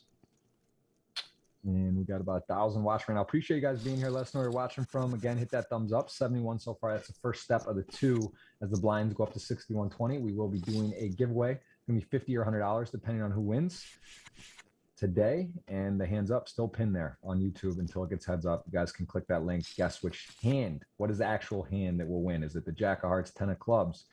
That will be the winning hand today. You guess, put the specific suits. If that is the hand that wins, you win a big jackpot.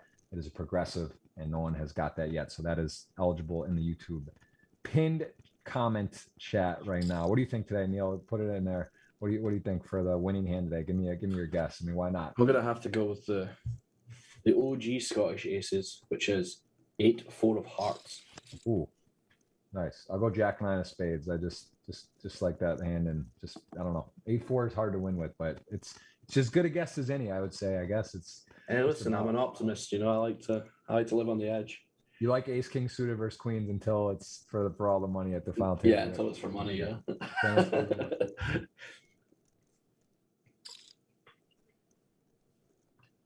Here we see the pressure again from Ponikovs. It's just putting everybody under it.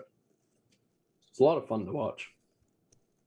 I feel like this is talking about the simulation. I'm going to watch this final, and then I'm going to make a final with Alex and never fold to him. And this is going to cost me about 100 grand watching this tournament, but it's quite nice to watch, you know.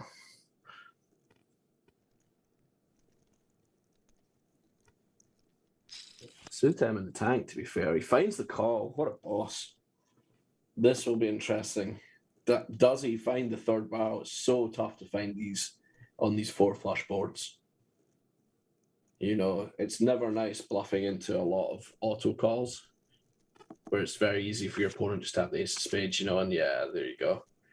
Even the great Alex Ponikovs couldn't find it there, and it's so tough to find. It's very daunting. You wonder if there's a little leveling too. He got the bluff through on a similar board last time. There's the delay. Maybe you just feel like, does he see it? Does he know? Is he just over it? So, just give him one. Yeah, let him have one. It's like one of the more daunting prospects in poker when you're making a bluff and you just know there's a good chunk of your opponent's range. It just goes call. You know, it's never a nice feeling. So, but you do have to find them sometimes. You know, you can't just not have them. But it's definitely tough. Well, we're gonna play some cards here. I see the raise and a flat jack 7 suited missing completely. Flop a flush 118 to 1. That's hard. Top pair is nice though. Ace 10. No diamond, does start with a check over 8-10 in the middle. Important pot basically for second place at the moment. This whoever wins this hand. So a lot asking to win with the jack 7 suited. Let's see if he even takes a stab or maybe just decides that, you know what, even if my opponent has like a hand such as queens or tens, is he just going to fold for one? But why not try? Let's take one, maybe pick up a straight draw, maybe decide on a fourth diamond to fire. And I don't know. I mean, I guess just decides the small. I'm curious by that small bet size with the 3x from Sutam. I don't feel like you're going to get many folds there from any hands. So yeah, I think on these kind of monotone boards, we do kind of favor a really small sizing. But I kind of agree that in this particular situation, it's going to be. I understand you have a backdoor straight draw and stuff like that, but it's like you have two hearts in your hand. One of them's a jack as well, so it's like your opponent. You kind of. A lot of the raising range when someone's been limping so much is a lot of these kind of suited broadways and stuff. So you're kind of hoping he has like king jack of hearts. So when you have a jack of hearts, it's not good, obviously. But he finds a double barrel, to be fair, and shows the 7. Sutam is just keeps flopping pairs on these 4 flush boards, but he managed to catch Ponikovs, but he couldn't catch that one. Yeah, nice hand. Nice hand. Nice pick up there. And again, that's always nice if you're bluffing to have a plan. It's like, all right, I'm going to bet this. What am I doing on a diamond? What am I doing on a picked up gut shot? Am I giving up? I have a good thought out plan. Looks like he did have a plan. Yeah. No, that's a tough bluff to make as well. Like, there's basically just what I was talking about before. It's you're bluffing into a range that's going to have a lot of continues. You need to be quite brave, and he was, and he won the pot because of it.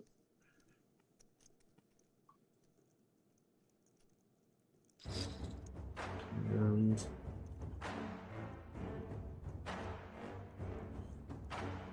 close one for Sutam here. It's been a lot of these kind of close ones, It does fold. Yeah, Ponikov's still 7.5 million almost. He's sitting well. He was up to 8, but still managing pretty well. See if the 4-3 off. I mean, he went with the 6-8 off. Maybe this one he just decides it's a similar situation as before, but he does decide to just give. I think maybe there's just ones that are just slightly too bad. It's just that is just bottom scraping the barrel. 6-8 off, you might but 4-3 off. It's just too bad even for that spot.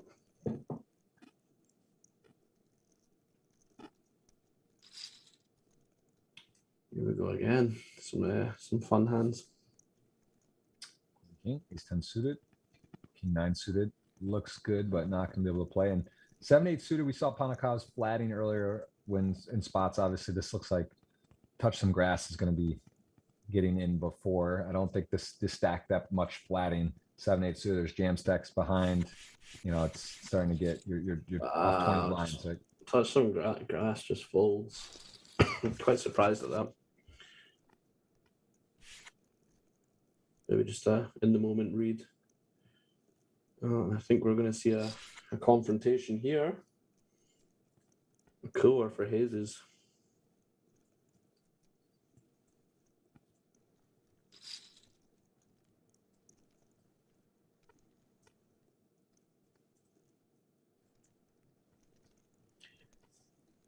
I don't really find a miraculous escape. It seems pretty tough. I don't think you're meant to, but let's see. Maybe he's got some superhuman timing tell. Yeah, tens. I mean, you got Panakovs, who's going to be out of line, so that's part of the equation. I think maybe that is the underlying factor. This isn't Sutam under the gun in a 3-bet. This is Panakovs you can kind of discount for credibility. And then now it's like, how do you do? Although it is all your chips, I think that's the underlying factor. Too strong a hand, too strong a spot. Going to get the bad news. 4-1 dog, although it's not over till it's over. 2.5 in the middle.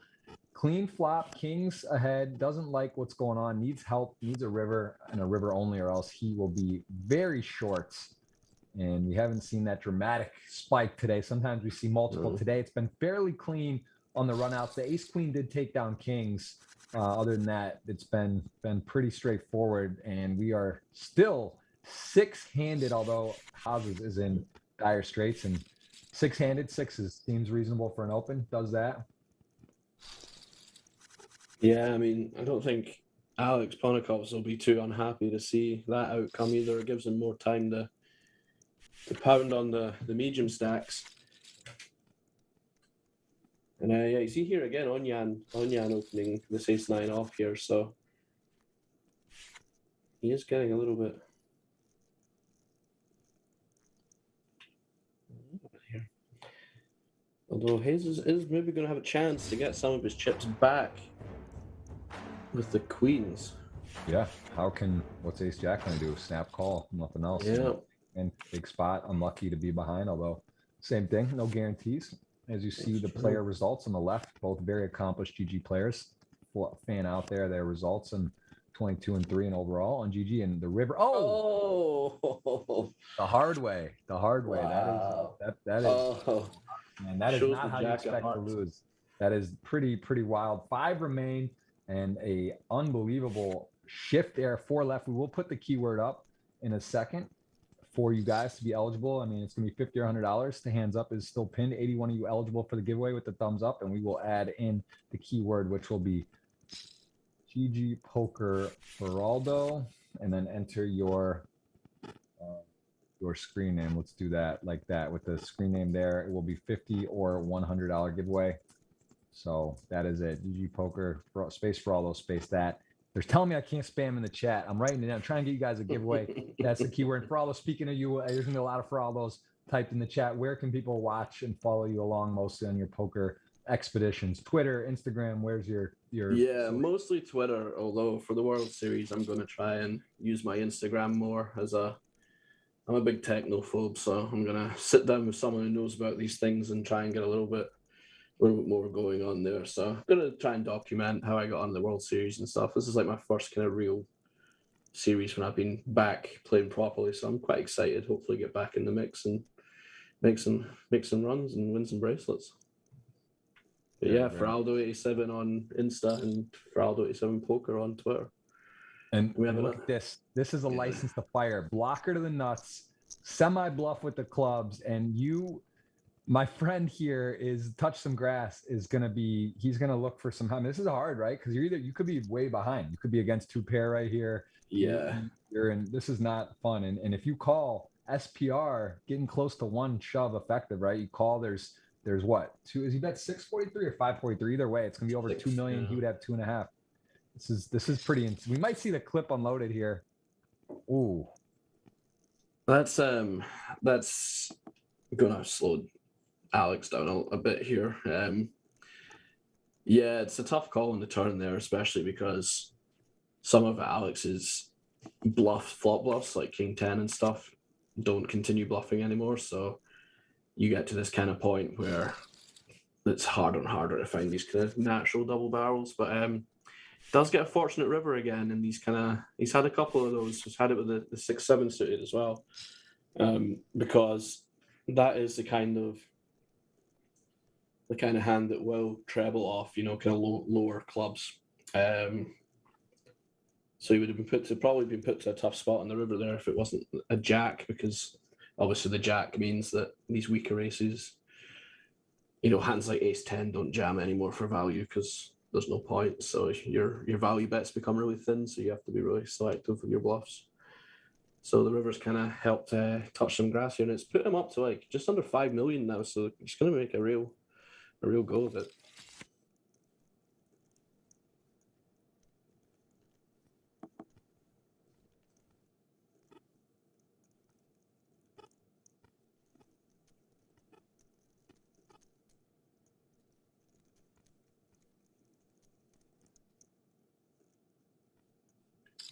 This will be interesting to see here. So you got bottom pair against a gut shot and an overcard to the 5.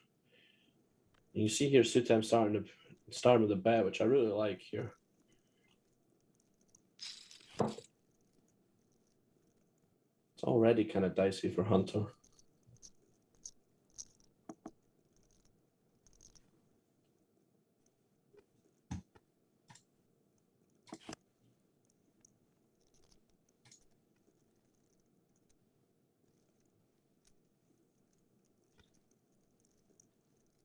Yeah, this is hello. Bet your gutters, Jungle Man will tell you. He'll tell you that. And this is come in. This has come in a big way. I mean, 6 deuce, 600 in the middle. Queen 3 doesn't have much to do here. Not much to hero with. It's not a extremely attractive spot, but what a river there for 6 deuce and just outfold as well. Just not interested in correctly so. Yeah, we are 4-handed giveaways live. It is GGPoker space for all those space your GGPoker username. If you are not in a jurisdiction you can play, gift it to a friend, split it with a friend, whatever you want to do. I'm sure you know someone that is in a jurisdiction that does have GGPoker. So everyone here, we got about 1,000 on watching, so should see 1,000 people enter. Guys, hit that thumbs up. 83 people currently are eligible for that giveaway, and we are going to be playing to a winner. And sevens, 5-handed, not so fun to call off. No, I think you will see it call off, though. I think this is just going to be slightly too strong to fold. But he does fold. And Hunter gets that through, so they're kind of avoiding these flips so far. They're doing pretty well. This will be interesting. I want to see what Alex does here.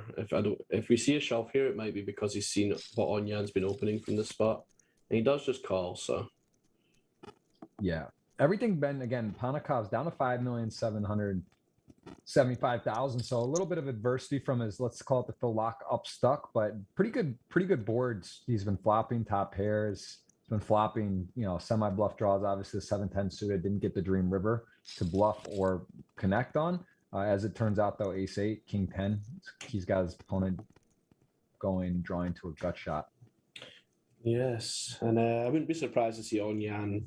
I'm probably murdering that name as well. It's really bad, but Onyan continue here.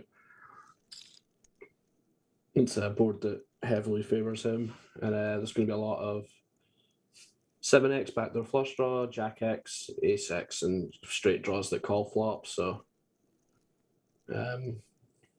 Very standard kind of double barrel here. And will he find the third barrel? That's the question. How big a difference is the Heart River to barrel off there versus just this? Does it matter much? It can kind of go both ways. Obviously, you have the King of Hearts, so it's good in that sense, but it's also it can be a little bit dangerous because with the heart turn, with the ace and the jack not being hearts, it's very easy for your opponent to have like Jack 8 of hearts or something, but I think with the King of Hearts, you probably would have to follow through. One of those again, you are bluffing into some auto calls, but sometimes you got to do it, I think this will be interesting. Actually, I don't know if he's gonna just 3-bet here or just peel. It will be interesting to see. It does just call. And they both have a spade, so it's going to be interesting to see how this plays out. I don't see much folding going on from either player to start with. Both with the powerful spade that is, again, nines just hasn't pipped, and also clock for Sutem there, and Panakovs. We will see some zeros on the clock, most likely, based on still 5-handed. These players super low and do take a bit of time to think. So 9s and 8s, and it is a bit of a scare card for everybody. King, you feel less good. 1 over now, 2 to the pairs. See if there's some pot control, slow down. Yeah, it's a pretty interesting spot. Quite a big sizing from Sutem on the flop. Quite, you have to call is touch some grass, but you're not loving it. He is going to time out here, just to be careful. He does find the very thin value. I quite like this, although it's weird. I'm going to say I quite like it, but also I expect eights to fold. So how can both of those things be true? It's a great question. But it's maybe just, I don't know, it's maybe just slightly too thin. With ICM touch some grass, probably going to check back a lot of his Jack X. So, I mean, it's quarter pot. It's it's pretty tough to go too far wrong. He does find the fold, so I think it's reasonable. It's maybe slightly too thin, but it does fold in the end. And is part of it just blocker to not maybe to try not to get bluffed there, or is that not really a consideration? Because like not super much, because it's like you don't mind just calling a bet on the river. It's not it's not super bad. So it's it's just whether or not your hand's going to be better as a small value bet or as a bluff catcher, and I think it's really close, to be honest. So I can't see how betting quarter pot's going to be super bad there. But it just, I mean, it's kind of. I think he just kind of recognized that he is most likely ahead and just trying to eke out a little bit of value, but possibly bluff catching is better there. But I think it's really close either way, so I don't think it's going to be a huge thing. And he's coming into the raise here with the 4. He's getting involved now, Sutem. He's making a little run at it now. He was kind of quiet, and now he's been emboldened. He's risen. Yeah, it's again anyone's game. Hard to win, so hard to win.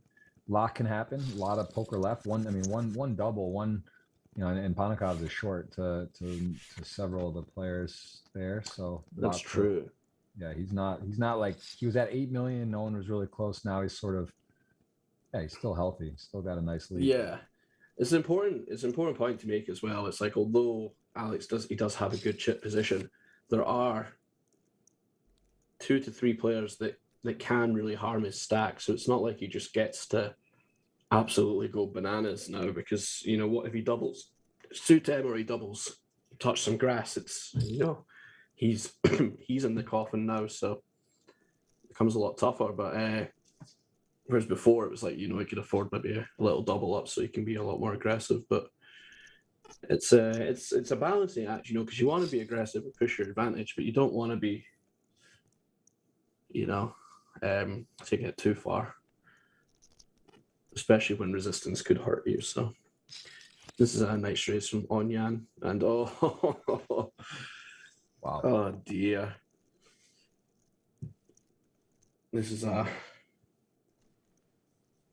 disgusting turn card.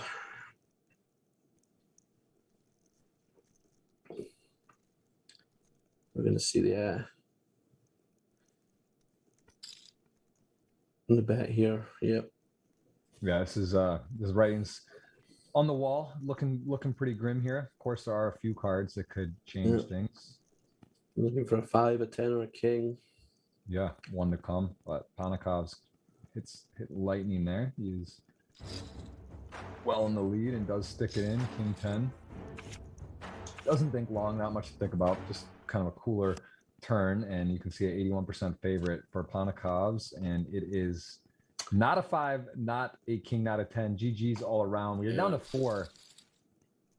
Down to 4, and Panikov's to new heights, and blinds are up, all sort of working here. Jack 10 suited, ace king, playable hands gonna raise, and Panikov's get out of the way. Suit 10 and touch some grass, pretty even. Hunter's still in the game as well. We see that fold, ace jack off. So interesting to come back to now, right? Was it 8-handed at the time? Maybe 9 8-handed. Ace jack off. All of a sudden, he's guaranteed himself a nice payday and still in it.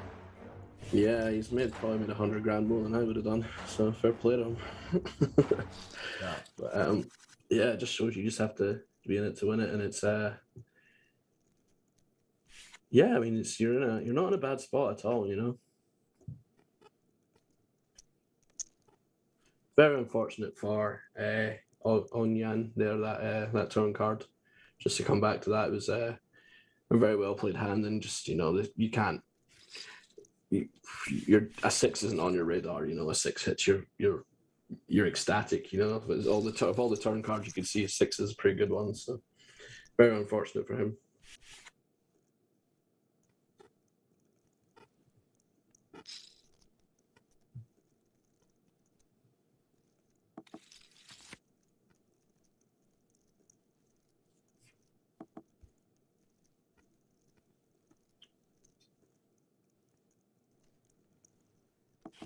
Queen 10, 9-5.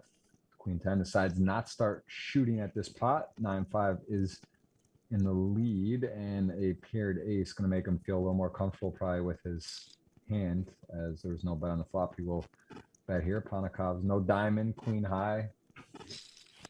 Not a lot of great improvement options, but does decide, could just have the best hand, does call for one. Yeah, I mean, you're just ahead of a lot. It's not, you know, you're not super excited, but it's pretty fine to continue there for that sizing. Question now becomes whether you bluff, and I think you don't. You're still going to beat. You're going to have like 7 of diamonds, 6 and stuff like that. It's just much worse that you can use to bluff, and you are going to beat some hands. You know, like if Touch Some Grass has like 10 of diamonds, 9 or something. You know, you're just going to beat that at showdown anyway. So.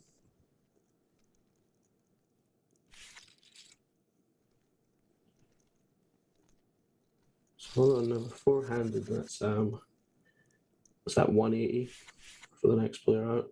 I need to play this tournament more, man. Looks like a lot of fun. Yeah, this is definitely juicy purses. I mean, some very strong play, definitely, but also satellite winners, and there's a mix of play in here. And again, 180. Yeah. A lot. Yeah, for sure. I mean, it's a 10K, you know, 108 people in a 10K. It's pretty sweet. It's a lot of good satellites on GG just now as well. We've got the World Series coming up, and we've got the 500. At least 500 people will be satelliting into the main from GG, that's the big one. You know, if you're going to win a poker tournament, that's the one to win. We might see some action here. 2 pretty big hands, 4-handed.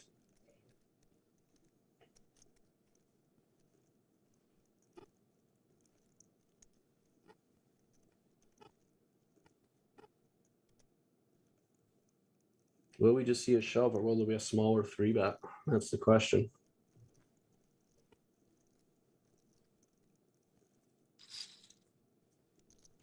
He does go for the smaller option. Sutem with not a lot of time on the clock. Has to make his decision in 5 seconds. You know, it's tough for this amount of money. False.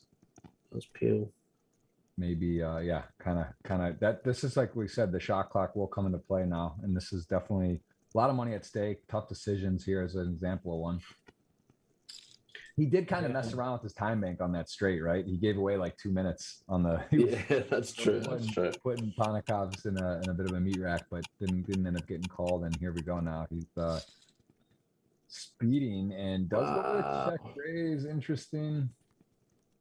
The imposition raise, even you're just so angry as Touch Some Grass here, but we can see what he has. But what a brutal spot to be in here with 2 red 10s, you know.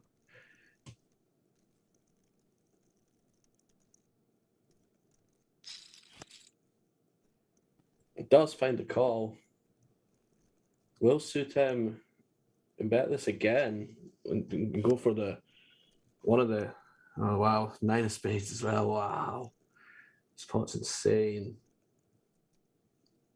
Does Sutem bluff his hand now? Probably not, but very sick if he did.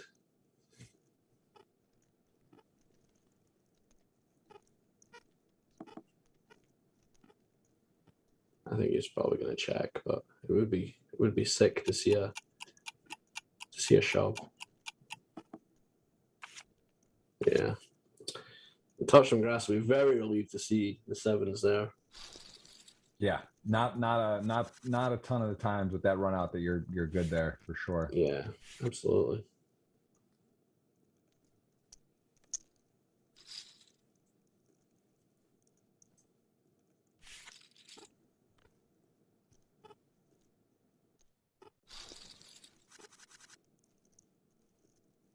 Yeah, this is interesting four-handed. A lot of money. This is big money jumps, and we are still wide open. Panakal's getting near 9 million. It's got a nice spot at the moment, but still a lot to play for. And touch some grass, kind of keeping him honest here. Got a healthy 5 mil stack. Sutam running out of time and does give it up. King 6 off, fairly deep. Well, playable. Yeah, these spots are kind of tougher. It's like you do have to be careful when you're in second, like clear second in chips. It's with these kind of more marginal defends, you have to be a little bit tighter, I think. But King 6 still pretty reasonable defend, but anything weaker, you probably gonna have to just let him have it. Yeah, we'll pick the giveaway soon once we get the heads up. So you guys still have time. Again, GGPoker space for all those space. Your GGPoker username or a friend, if you're not in a jurisdiction that can play, will be $50 or $100. Panakaz, a few wins, it's 100. Don't know if we have anyone else on that list still. So maybe I gave 4 names. I'll throw in. I don't. Now I'm not sure. Do you remember? I said a couple names. I don't believe. I think Brazilian was definitely one. I think Hazes was one. Yeah, I think you have Hunter touch some grass, and you might have Sutem as well. I think I might just have Alex, who has turned a straight, of course, right now. But I feel, speaking of simulations, I feel like I've seen Ace 8-6 monotone like 8 times this flop. Definitely, I don't know why it's sticking in my head. 5 spades for sure.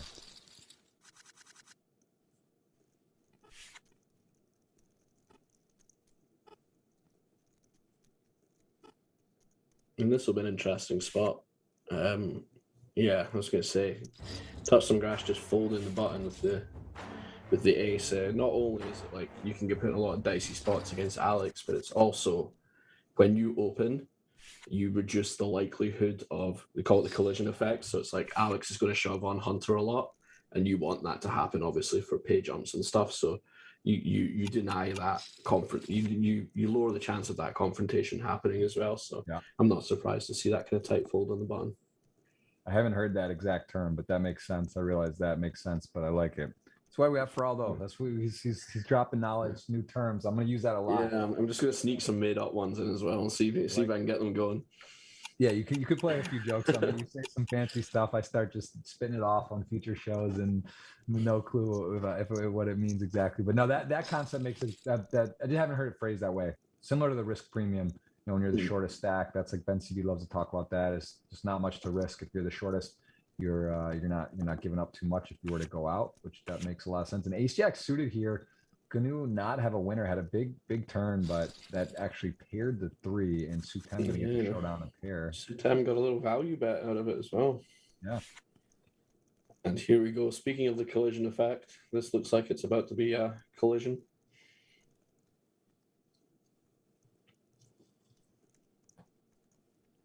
Yeah. Wow. No. Whoa. Queen 6, jacks. No. Really? Oh, that's crazy. You folded just open fold? Just open folded king 10 on the button. Like, all right, write that one down as well before I open my mouth, and it's the correct thing to do. It just doesn't seem like it should be, but Spidey senses must have been going off. The jacks in the big blind, you could see the heat coming off the cards. It was getting wavy like a fucking Wile E. Coyote cartoon. He was like, "No, I'm done. I'm out."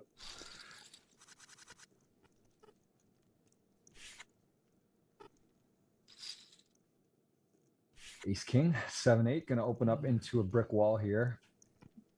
Sort of fist pump shove, right? Ace King off, not really going to induce. Ace King suited, maybe. You're fighting the shove here, especially with Hunter being so sharp. Yeah. Ooh, look at this. Oh wow, there you go. That's why you fold the king 10 right there. This man's got tricks I don't know about.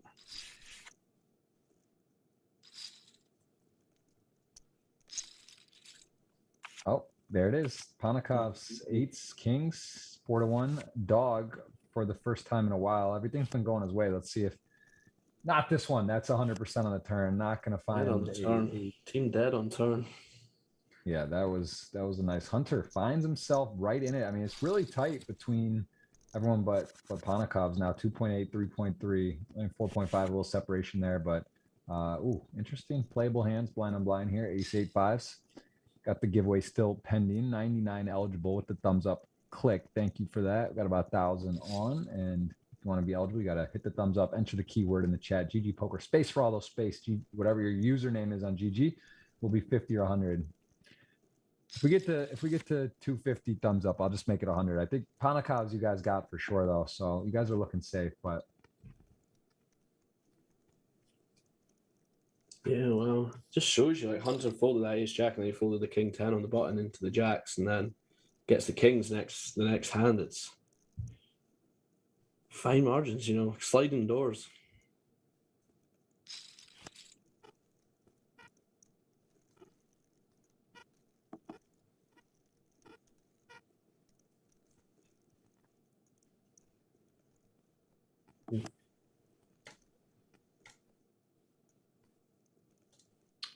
Ace 8 5s. Panakov's not a man I'd like to bluff, but 2 seconds on his clock, doesn't have long to think, and Ace 8 does actually make the straight. So interesting to spot to blocker bet or check.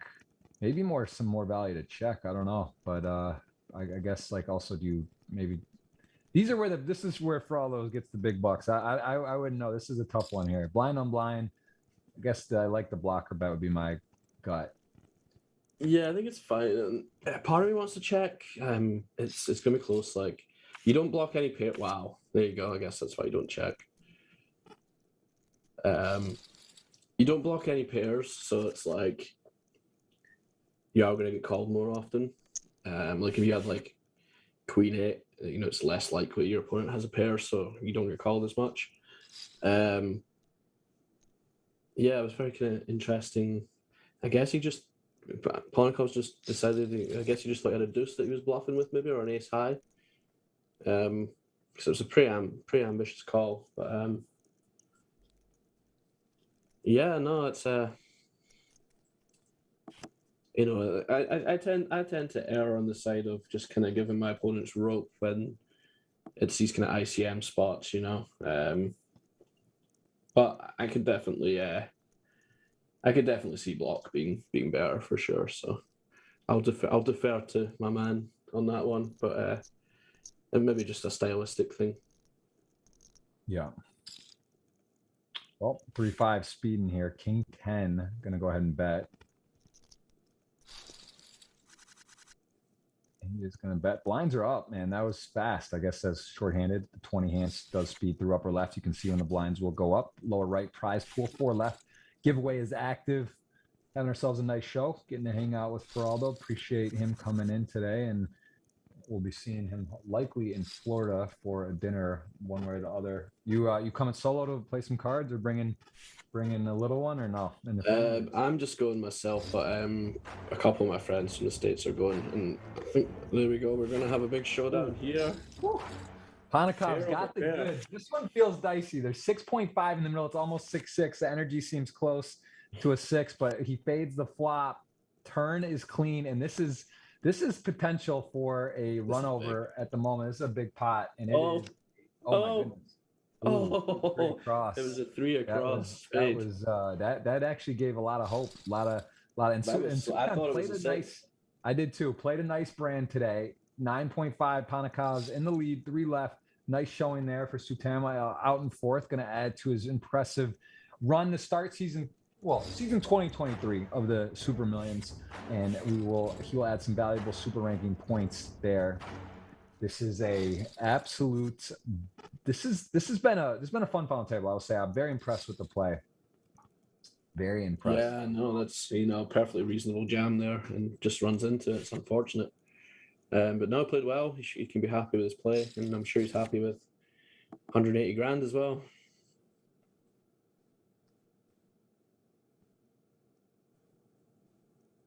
Yeah, camera snaps saying that new interface looks great. Yeah, I mean, look, great software. There's a lot of great stuff here going on. A lot of great production, and I'll tell you what's great. Touch some grass, liking it. He's got the queen of clubs. He turns the overcard top pair, and definitely if there's a candidate for bluffing, Panakov's turns an overcard to the board, picks up a gut shot, but doesn't. Oh. And then, hey, how are they running over there for all those? Everything okay? Do you think Panakov's how's he doing?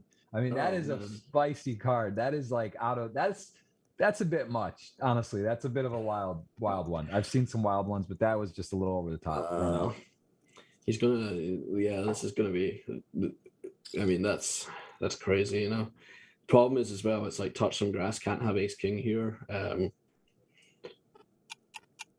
and yeah, there's gonna be a lot of this kind of block and then raise, obviously. Yeah. Interesting to see if we can get away.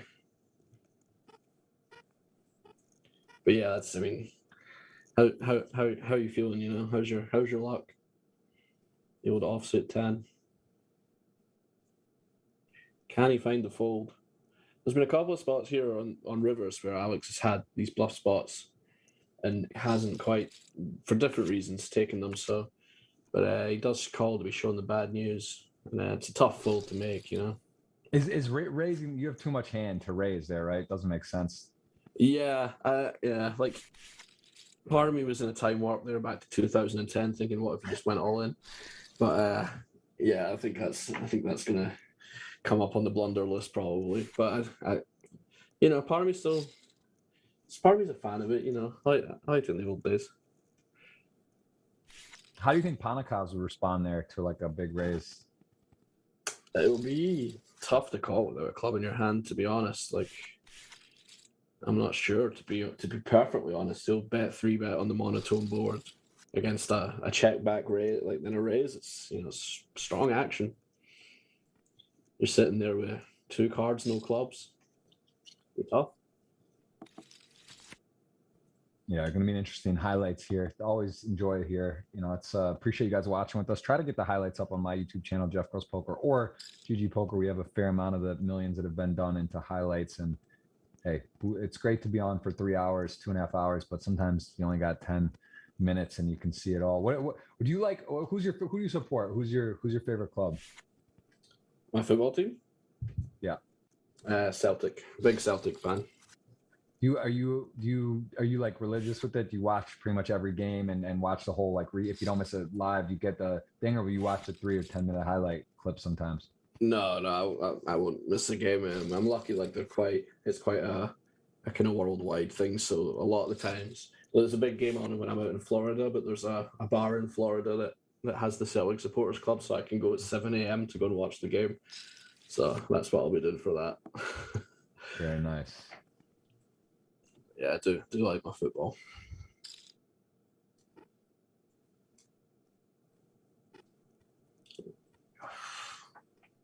Well, Jack 8, 3-6, hard to make a pair, especially on that type of a board, and touch some grass. There he goes. Little check raise. Got hey, backdoor galore. Got the backdoor hearts, straight draws, some good turns it can barrel on. And nicely done. 12 million for Panakovs. He's got his opponents in Barney Rubble. A little bit of trouble. This is almost over. This could be over fast. We are going to choose the giveaway, be 50 or 100. If we get to 200 thumbs up, I will make it an automatic $100. Although you guys got Panakov, you're feeling pretty safe to get the 100 anyway. Appreciate it. You have to be eligible by hitting the thumbs up. First of all, I will choose the winner here very shortly. Gonna announce that. And just check. Gonna get that queued up for you guys. It's nice to win a $50 or $100 free roll, you never know. Oh, absolutely.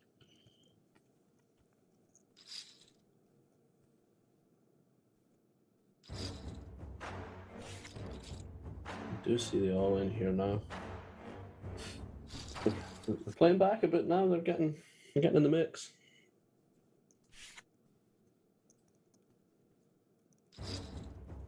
Yeah, not over. 11 million. Panikov still in the lead. Healthily in the lead. Hunter, man, he's really put on a he's had a what a day for him. He's guaranteed 200,000. He was made a fold that most people would not, and it's close. Ace Jack, and it turned out it looks like he would have likely been out. I don't know if we saw a river or not, but he was against tens and nines, didn't improve at least to the turn. I can't remember if the river came, but either way, he did find a way to not be at risk and That's right. spin it up. And this could be the moment here. Hunter has made some tight folds, but you'd have to imagine the nines are going to go in here. And Touchdown Grass is he's doing a little bit of blocking for both here. Mm-hmm. The Queen nine. So here we go. Here we go. Could be heads up. He's not going to fold, is he? How much he made it? No. Yeah, you can. It's big pot. Ace Queen nines.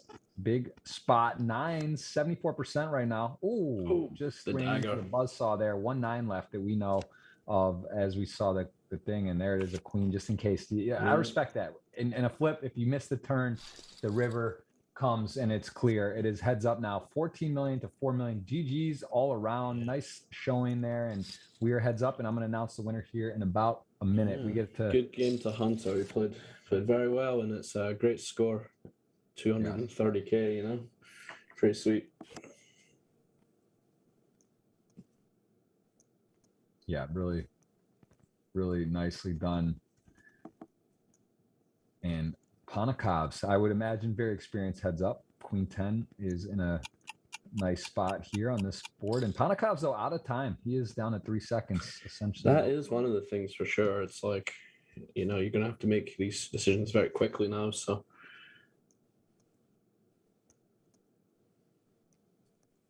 Touch some grass, deciding, does he want to like put some rope, close his eyes on the river? There are some bad cards, of course, right? You lose to, some king 9x clubs, possibly charge, and he does raise. What do you think raise versus call on that spot with Queen 10? It's heads up. And I think both are fine, classic, but you might want to give someone like Ponikov some rope. It's one of those spots where it's like, you'd imagine it's quite tough for Alex to have much the way the hand played out. So it's like, you do want to be aggressive in that spot, but exploitatively, do you want to be aggressive in the spot where you have it, you know?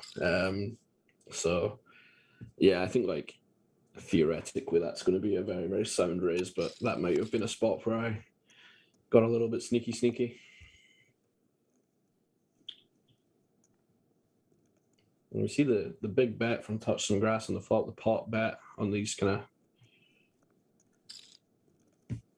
connected with one dangler board. Let's see if Onikovs can find the call down.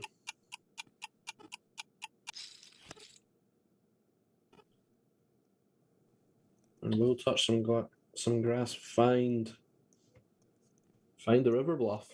And Alex doesn't have a lot of time bank. He doesn't. He checks. Onikovs takes down a good pot. Yeah, I mean, this might be going to be tough for him if facing a big bluff. He's going to have like 4 seconds to decide. So we'll see how quick he's going to go.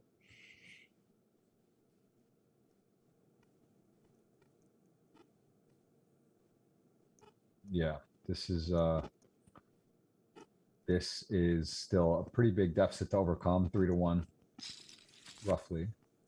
Panikov's still in advantage. Really, really impressive to go ladder, wire to wire. It's basically been in control the entire time. Not much adversity. Yeah. But still not over. Not over. This could be a spicy pot if the ace peels, because it's Ponikovs has the blocker.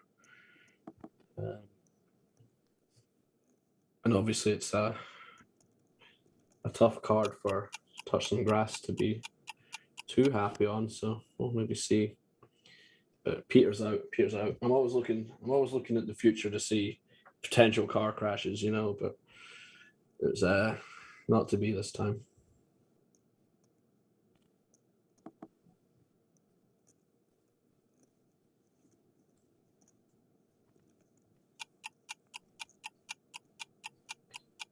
It's a pretty tough spot to bluff, but it's not impossible with the Jack of Spades. He does go for it. And that's a sick bluff. We've seen these kind of spots before where the river's been unfavorable, like pairing the board or whatever, where he actually hasn't he's kind of just given up. So that might be playing on touch some grass's mind. Or is he going to get the cape on with the queen jack here? He's also down to a minute 20 time low, but yeah, this would be quite a hero call, though. Yeah, it's also you block like what, Jack 9 or Queen 9. So it's not a lot of, I mean, random bluffs, Jack X, Queen X, I guess, like that are possible. But he's really he seems dialed in on it. We might not be buying it. We might see this sick hero call here. It's a tough one to call, but we might see it all the same. He does fold. Credit for even thinking about it, though. You know, it's a very tough spot, but just in the few. But yeah, it's a really nice bluff from Alex there.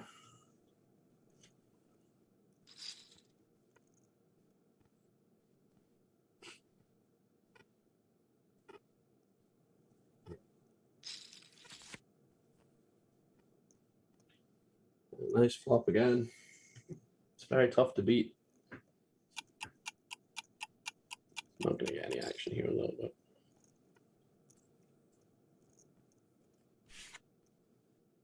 Yeah, Queen 8. Panikav's almost, he's got 15 mil.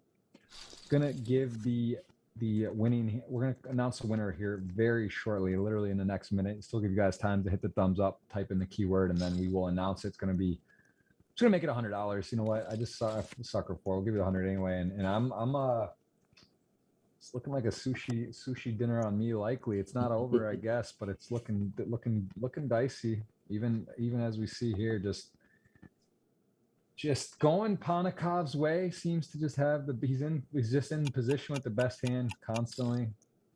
Got no time bank. Other than that, everything going. Yeah, it's just getting to that stage now. Blinds are up again.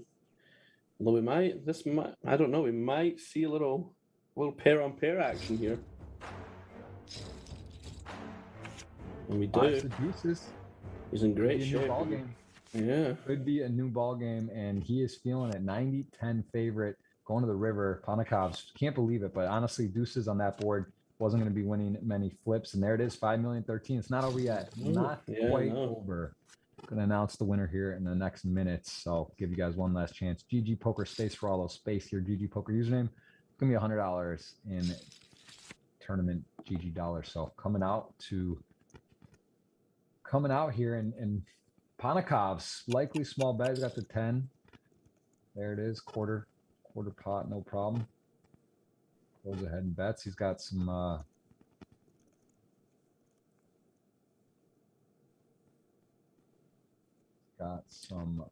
in the tank here with a 5-4. Bad thoughts going through his head maybe, but does fold.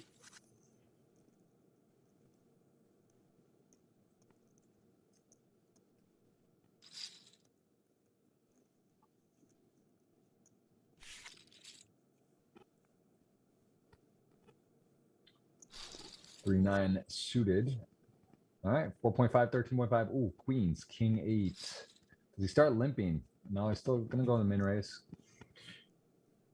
Yeah, limping versus min raising, and yeah, some players play like a limp only strategy at 30 and below, and some at 20 and below. It looks like Alex has 20 and below. I won't profess to be a heads up expert, because being a tournament player, most of the time I play heads ups the 1 in 150 tournaments that you get to the last two. But right. Yeah, you tend to see like there's a lot of players play a limp only under 30, and some of them play under 20. I kind of prefer to still have some raises at 20 at 25, 30. So just, you know, like you just having the option to win the blinds like is pretty nice, you know. Pretty nice run out here for queens. Yeah, I went to go check call flop lead turn. And wonder if we'll see a value bet. We might just see a time bank check here because we're running out of time, but he does find a bet.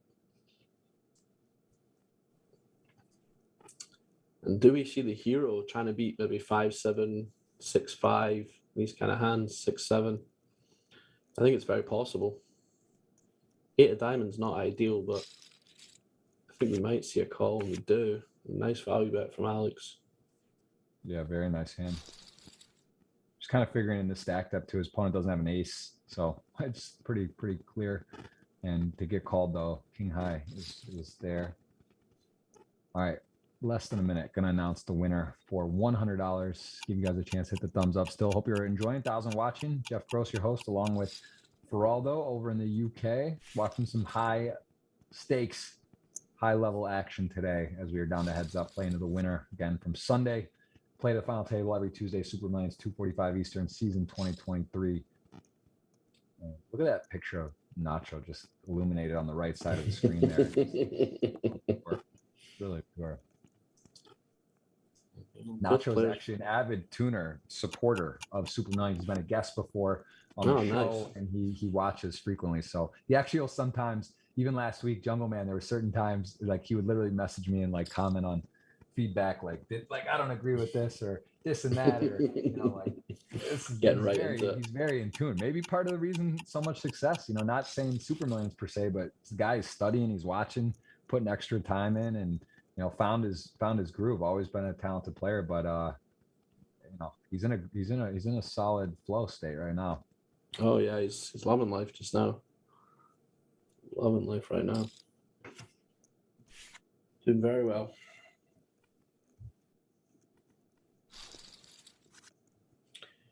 Seen trading balls still all to play for.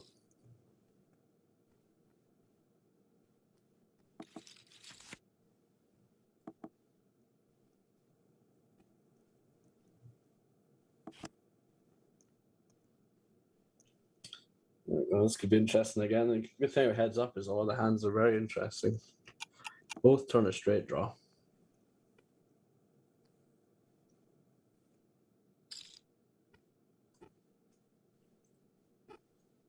I'm not going to see a fold here. It's whether or not we might see a raise, but I'd imagine we'll see a call. And can touch some grass, find the bluff. The 5 is a good bluffing card. 6-8 gets there. 5-6 now doesn't bluff. 5-8 doesn't bluff now, so it's and he does find the bluff. A nice one at that.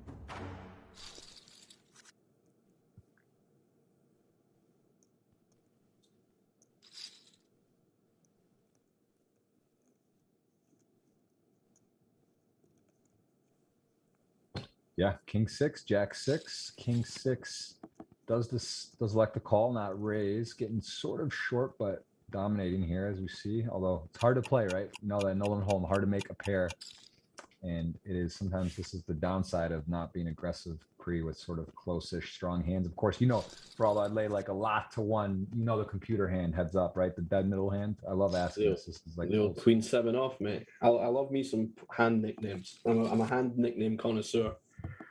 Yeah, it is. They're fun. They're fun, and that is definitely like the old school one. I remember that for a long time. Queen 7 off, so that's a good rule. Heads up, you got that dealt, means you're in dead middling spot as an average. Of course, we see this is a hard game. 8-3 makes not only the 8 to win, but has 2 pairs, so it doesn't have to be even like worried. 7 just checks back. Yeah, this is going to be a tough one for touch some grass to fold as well, because he bets so small on the flop, there's a lot of gutters missed. Let's see if we can find the fold.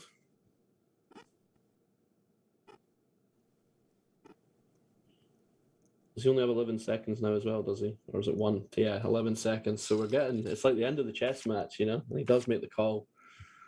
Gets the bad news. All right, I got to put the winner here. Let's see. I'm going to post it in here. Oh, and now I actually copy pasted something else. Let's see the winner. It's $100 going to go their way. Let's see it.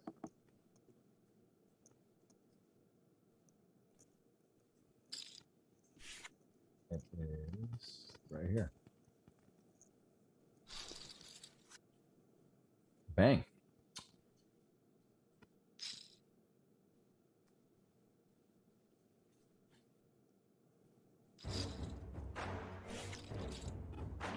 of course, does find the 5-7 off shove here. Tuned in. Good chance he shoves here and gets called as well. Or he does go for the limp.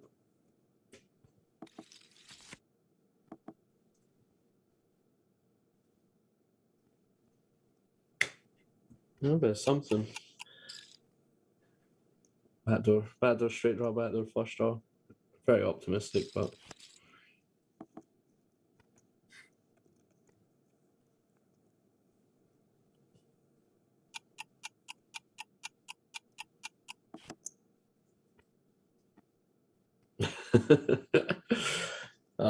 it's just that, like, I've played heads ups like this before where the other guy just has the best hand for like 3 hours and it's just so frustrating.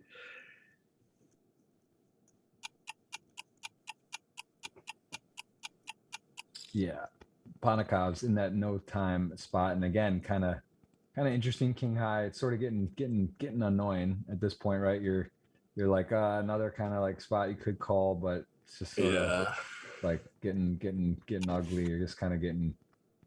Yeah, it does find the fold this time, but you are at that stage now where you're just like, again, like really, you know, it's tough to. It's the most frustrating thing in the world. And here we have it for all the chips. Queen 7 suited. It is a little better than average, and it's been going well. And this looks scary. A lot of potential Pure here. flip.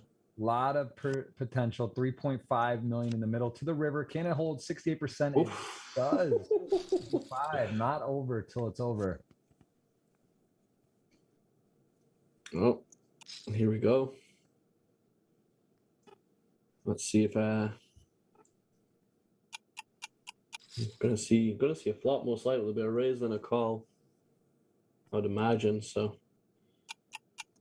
it was like Queen 5-3 or something. This could be it, or the old jack ball. That would end it too.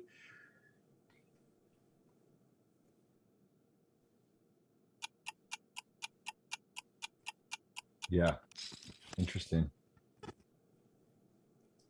10 is interesting.